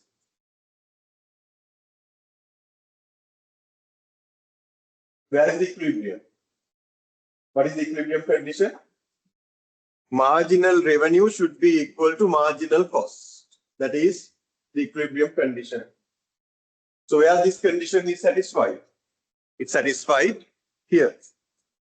So this is equilibrium. At equilibrium, what is the price? What is the price? The prevailing price. The price is the prevailing price. The quantity is the prevailing quantity. Again, if marginal cost increases like this, again we have to look at the condition for equilibrium and where the equilibrium occurs. It occurs at this point.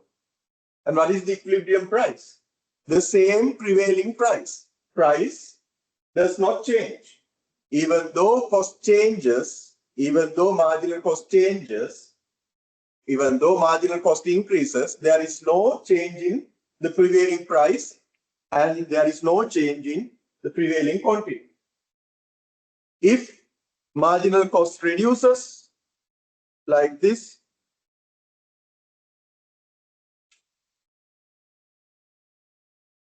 there's the equilibrium. Equilibrium is here. Again, there is no change in equilibrium price. There is no change in equilibrium quantity. Likewise, if marginal cost changes, between these 2 points, X and Y, there won't be any change in the prevailing price. There won't be any change in the prevailing price. So whatever the marginal costs between point X and Y, the same prevailing price will be the equilibrium price.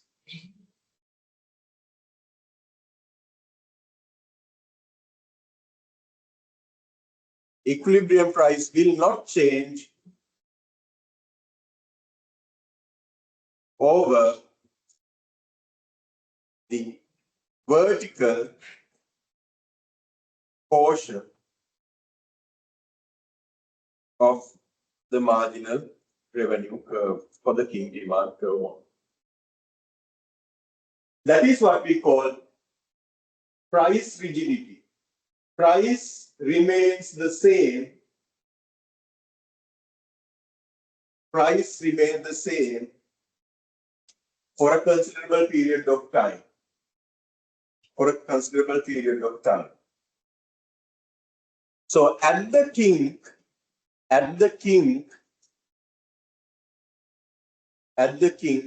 price is rigid. Price is rigid at the prevailing price. At the king, price is rigid at the prevailing price. That means the equilibrium price will not change over the vertical portion of marginal revenue curve, even though marginal cost increases or decreases over this vertical portion. Even though marginal cost increases or decreases between these 2 points, that means over this vertical line, there won't be any change in the prevailing price. That phenomenon is called the price rigidity. Price rigidity.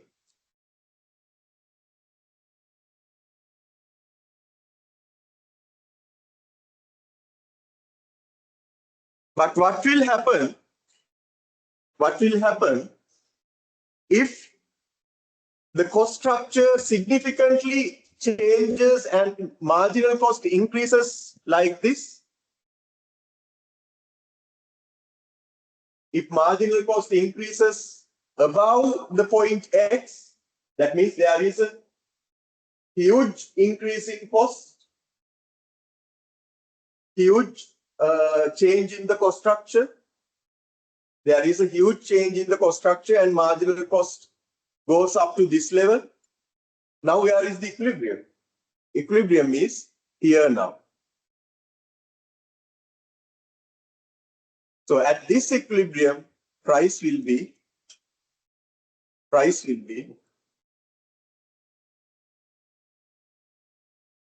at this equilibrium, the quantity will be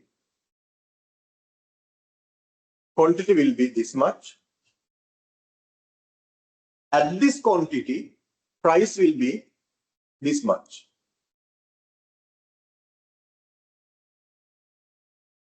Now the cost structure has significantly changed. That's why we have a very high marginal cost.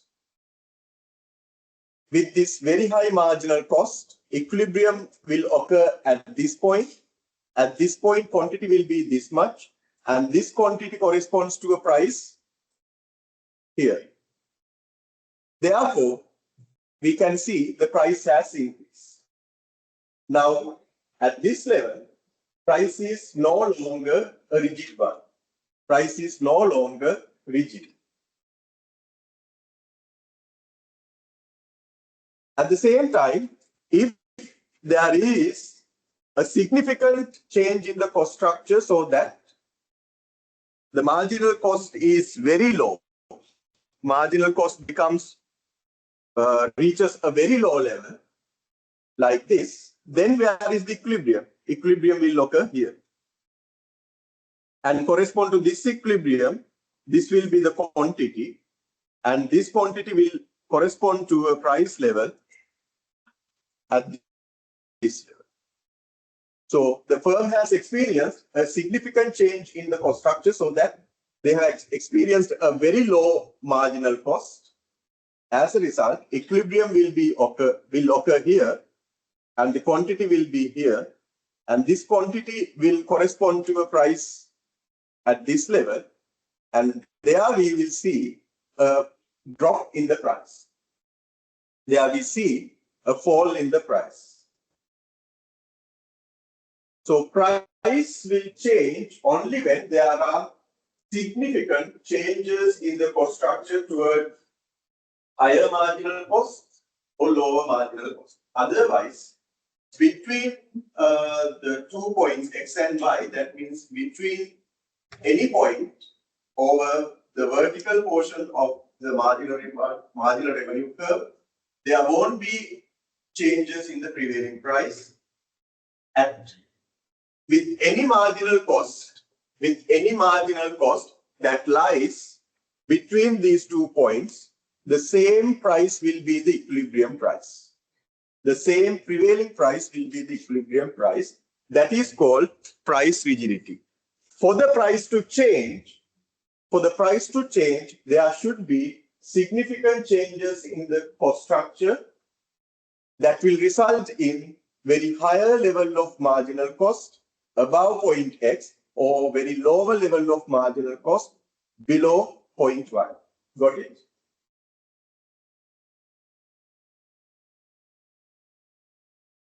So that's called King demand curve model, which explains price rigidity.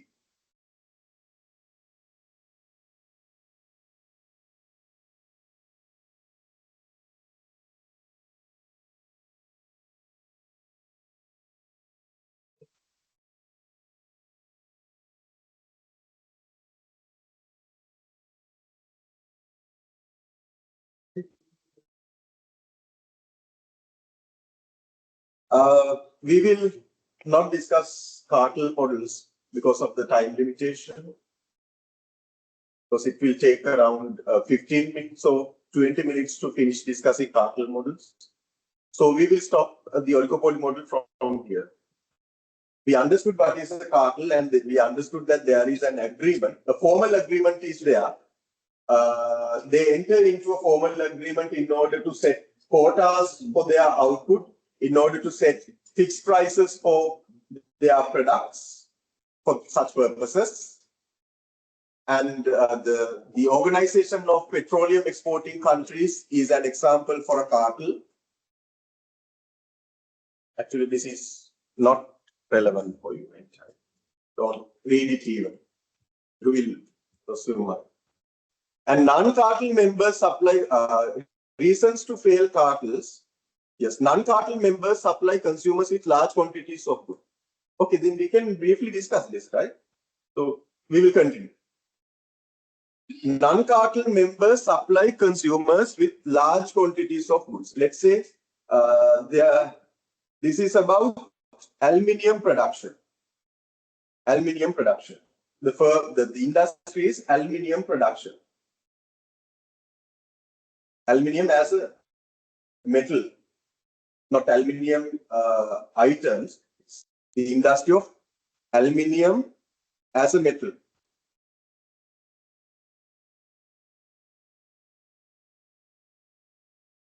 Some firms, aluminium as a metal out of bauxite. Bauxite is the input. Bauxite is the input that used to produce aluminium. So the firms in this industry, the industry use bauxite to produce aluminium. Bauxite to produce aluminium. There are several other firms which are outside the industry. They also produce aluminium. But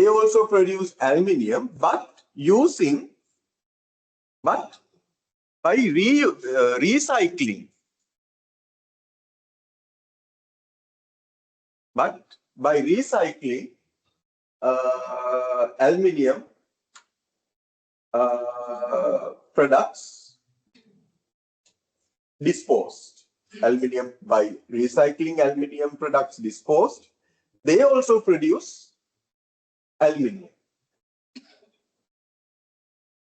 So this is our industry. This is our industry. This is an outside industry. Outside firms. They are outside firms. So if there is a cartel, among the firms who produce aluminium using bauxite, this cartel will fail. This cartel will fail if the firms who produce aluminium using recycled aluminium products in large quantities. So these firms will grab a larger fraction of the industry. As a result, the firms who produce aluminium using bauxite will end up their productions because they won't be able to face the competition coming from recycled aluminium. Got it? So they are non-cartel members. Non-cartel members. They have the cartel, but they don't have a cartel. The cartel will fail because of the huge competition coming from recycled aluminium. When they supply recycled aluminium to the industries in bulk quantities, in large quantities, these firms will lose their market. As a result, the entire cartel will fail. Got it? And the second reason for the failures of cartels is cheating. If cartel members cheat, if there is a fixed price set for all members in the cartel, if one firm cheats and charges a lower price in order to expand their market structure, in order to expand their market share, ultimately what will happen is the other firms will lose their market share because customers from other firms will shift to this firm who cheats over the price, cheats using a lower price. So these practices, cheating practices, also will result in failures in the cartel agreements because when one firm charges a lower price without informing others, the other firms, the rest of the firms, will lose their market shares. Ultimately, they will not achieve their outcomes and will result in a failure in the agreement.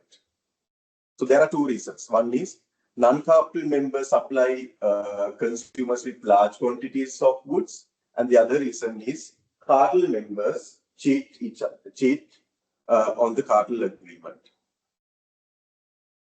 Okay, with that we will finish our discussion. Maintaining cartel, we will not cover for today. Okay, that will be my contribution to this course.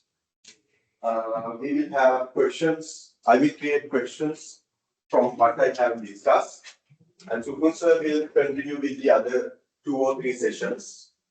And all assignments will be handled by myself. If you have any concerns regarding your assignments, please let me know by email. And my WhatsApp number also will be available after going to Australia. So, but I prefer to have emails because sometimes I won't be in the situation to answer the WhatsApp phone calls. Therefore, please then your problem is also will be well informed through emails rather than having a phone conversation. Then I can refer back to your email to get your requirement, to understand your requirement. Therefore, I prefer to have emails if you have any concerns. Okay, thank you and all the best for your examination and also for all future endeavors.